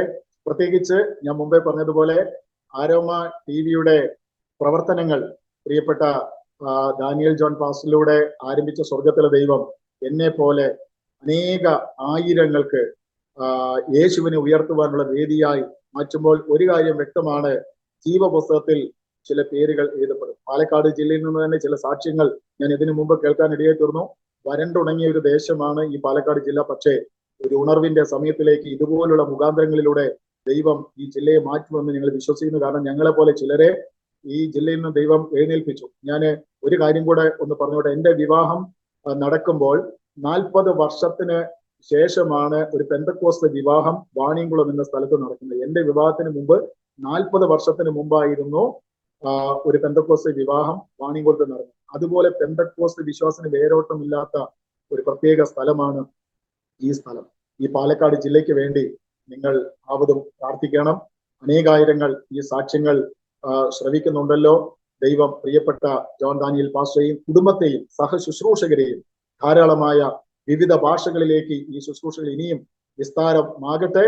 നിങ്ങളോട് എല്ലാവരോടും നന്ദി അറിയിച്ച് വാക്കുകളിൽ നിന്ന് വിരമിക്കുവാൻ ഞാൻ താങ്ക് യു കർത്താൻദാസൻ പാസ്റ്റർ മനോജ് പോൾ. വളരെ അനുഗ്രഹിക്കപ്പെട്ടതായ ഒരു സാക്ഷ്യം പറയുവാൻ സ്വർഗത്തിലെ ദൈവം ദൈവഭൃത്തിനിലൂടെ കൃപ ചെയ്തത് ഓർത്ത് ഞാൻ ദൈവത്തിന് നന്ദി പറയുന്നു. പാലക്കാട് ജില്ലയിലെ വാണിയംകുളത്ത് നിന്ന് ദൈവം ഈ കാലയളവിൽ ശക്തമായി ദൈവം ഉപയോഗിച്ചുകൊണ്ടിരിക്കുന്ന ദൈവമനുഷ്യൻ്റെ പച്ചയായ സാക്ഷ്യം, വളരെ തുറന്ന മനസ്സോടെ ഹൃദയത്തിൻ്റെ ആഴത്തിൽ നിന്ന് യാതൊരു വച്ചുകെട്ടുമില്ലാതെ ഉള്ളതുപോലെ പറയുവാൻ ദൈവം കൃപ ചെയ്തല്ലോ. അതോർത്ത് ഞാൻ ദൈവത്തിന് സ്തോത്രം ചെയ്യുന്നു. ദൈവത്തിന് ഇഷ്ടമല്ലാത്തൊരു കാര്യമാണ് ദൈവമക്കൾ, ദൈവദാസന്മാർ കൂട്ടിച്ചേർക്കുന്നത്, ഇല്ലാത്ത കാര്യങ്ങൾ ചേർത്ത് പറയുക, ഉള്ളതിനെ ഇല്ലാതെയും ഇല്ലാത്തതിനെ ഉള്ളതുപോലെയും ഒക്കെ പറയുന്നത് ദൈവത്തിന് ഇഷ്ടമല്ല. ദൈവദാസൻ്റെ വാക്കുകളിലൂടെ പറഞ്ഞതായ സാക്ഷ്യം ഞാൻ കേട്ടെടുത്തോളം ജീവിതത്തിലെ കടന്നുപോയ ആ യാഥാർത്ഥ്യങ്ങൾ അതതുപോലെ പറയുവാൻ, ഇന്നായിരിക്കുന്ന അനുഭവങ്ങളും പറയുവാൻ കർത്താവ് സഹായിച്ചു. വളരെ ചെറുപ്പത്തിൽ തന്നെ ജനിച്ചു വളർന്ന ആ ഒരു പശ്ചാത്തലം വെച്ച് നോക്കുമ്പോൾ ഭീകരമായ ചില അനുഭവങ്ങളിലൂടെ ആ ബാല്യവും യൗവനവും കടന്നു പോകുവാൻ ഇടയായി തീർന്നു. വീട്ടിൽ നിന്ന് ഉണ്ടായ ചില തിക്ത അനുഭവങ്ങൾ തകർച്ചയിലേക്ക് വലിച്ചഴിക്കപ്പെടുവാൻ ഇടയായി തീർന്നു. ജന്മം തന്ന സ്വന്തം പിതാവിനെ ഭയത്തോടെ കണ്ട നാളുകൾ, അതിൽ നിന്ന് ആശ്വാസം കണ്ടെത്തുവാൻ പല നോവലുകൾ വായിക്കുകയും അതിൻ്റെതായ കഥകളിൽ കൂടിയുള്ളതായ കഥാപാത്രങ്ങൾ ജീവിതത്തെ സ്വാധീനിക്കുകയും ജീവിതത്തെ ഭയാനകമായ ചില അനുഭവങ്ങളിലൂടെ അത് നടത്തുവാൻ ഇടയായി തീർന്നു. ജീവിതത്തിൽ എങ്ങോട്ടെന്നില്ലാതെ ലക്ഷ്യം തെറ്റിയ ഒരു വ്യക്തിയെപ്പോലെ യാത്ര തിരിച്ച ഒരുപാട് അനുഭവങ്ങൾ. പല മേഖലകളിലും ചെന്ന് എത്തപ്പെട്ടു. അരുതാത്ത ഇടങ്ങളിൽ, പല കൂട്ടുകെട്ടുകളിൽ, പല സാഹചര്യങ്ങളിൽ ഒക്കെ ചെന്ന് എത്തപ്പെടുവാൻ ഇടയായി തീർന്നു. ശരിക്കും പറഞ്ഞു കഴിഞ്ഞാൽ പിശാച് അവൻ്റെ സാമ്രാജ്യത്തിലേക്ക് ഉപയോഗിക്കുവാൻ ഒരു ആയുധമായി തീർക്കുവാൻ വേണ്ടിയിട്ട് പരമാവധി ശ്രമിച്ചു. എന്നാൽ തക്ക സമയമായപ്പോൾ ക്രൂശിലെ സ്നേഹത്താൽ, ക്രൂശിൽ ചൊരിഞ്ഞ തിരുരക്തത്താൽ ആ പാപക്കറകളെ കഴുകി കർത്താവിൻ്റെ ജീവൻ പകർന്ന്, സൗഖ്യം പകർന്ന്, ആ നിത്യജീവനെ ഹൃദയത്തിൽ കർത്താവ് നൽകിത്തന്ന് ആ വചനം കരങ്ങളിൽ ഭരമേൽപ്പിക്കുവാൻ ഇടയായി തീർന്നു. പിശാച് ഏതെല്ലാം മേഖലകളിൽ പരാജയപ്പെടുത്തുവാൻ ശ്രമിച്ചു, അവിടെയൊക്കെ സ്വർഗത്തിലെ ദൈവത്തിൻ്റെ മഹാകരുണയാൽ, ദൈവത്തിൻ്റെ വചനത്താലും പരിശുദ്ധാത്മാവിനാലും അവിടെ നിന്ന് മടക്കി വരുത്തി.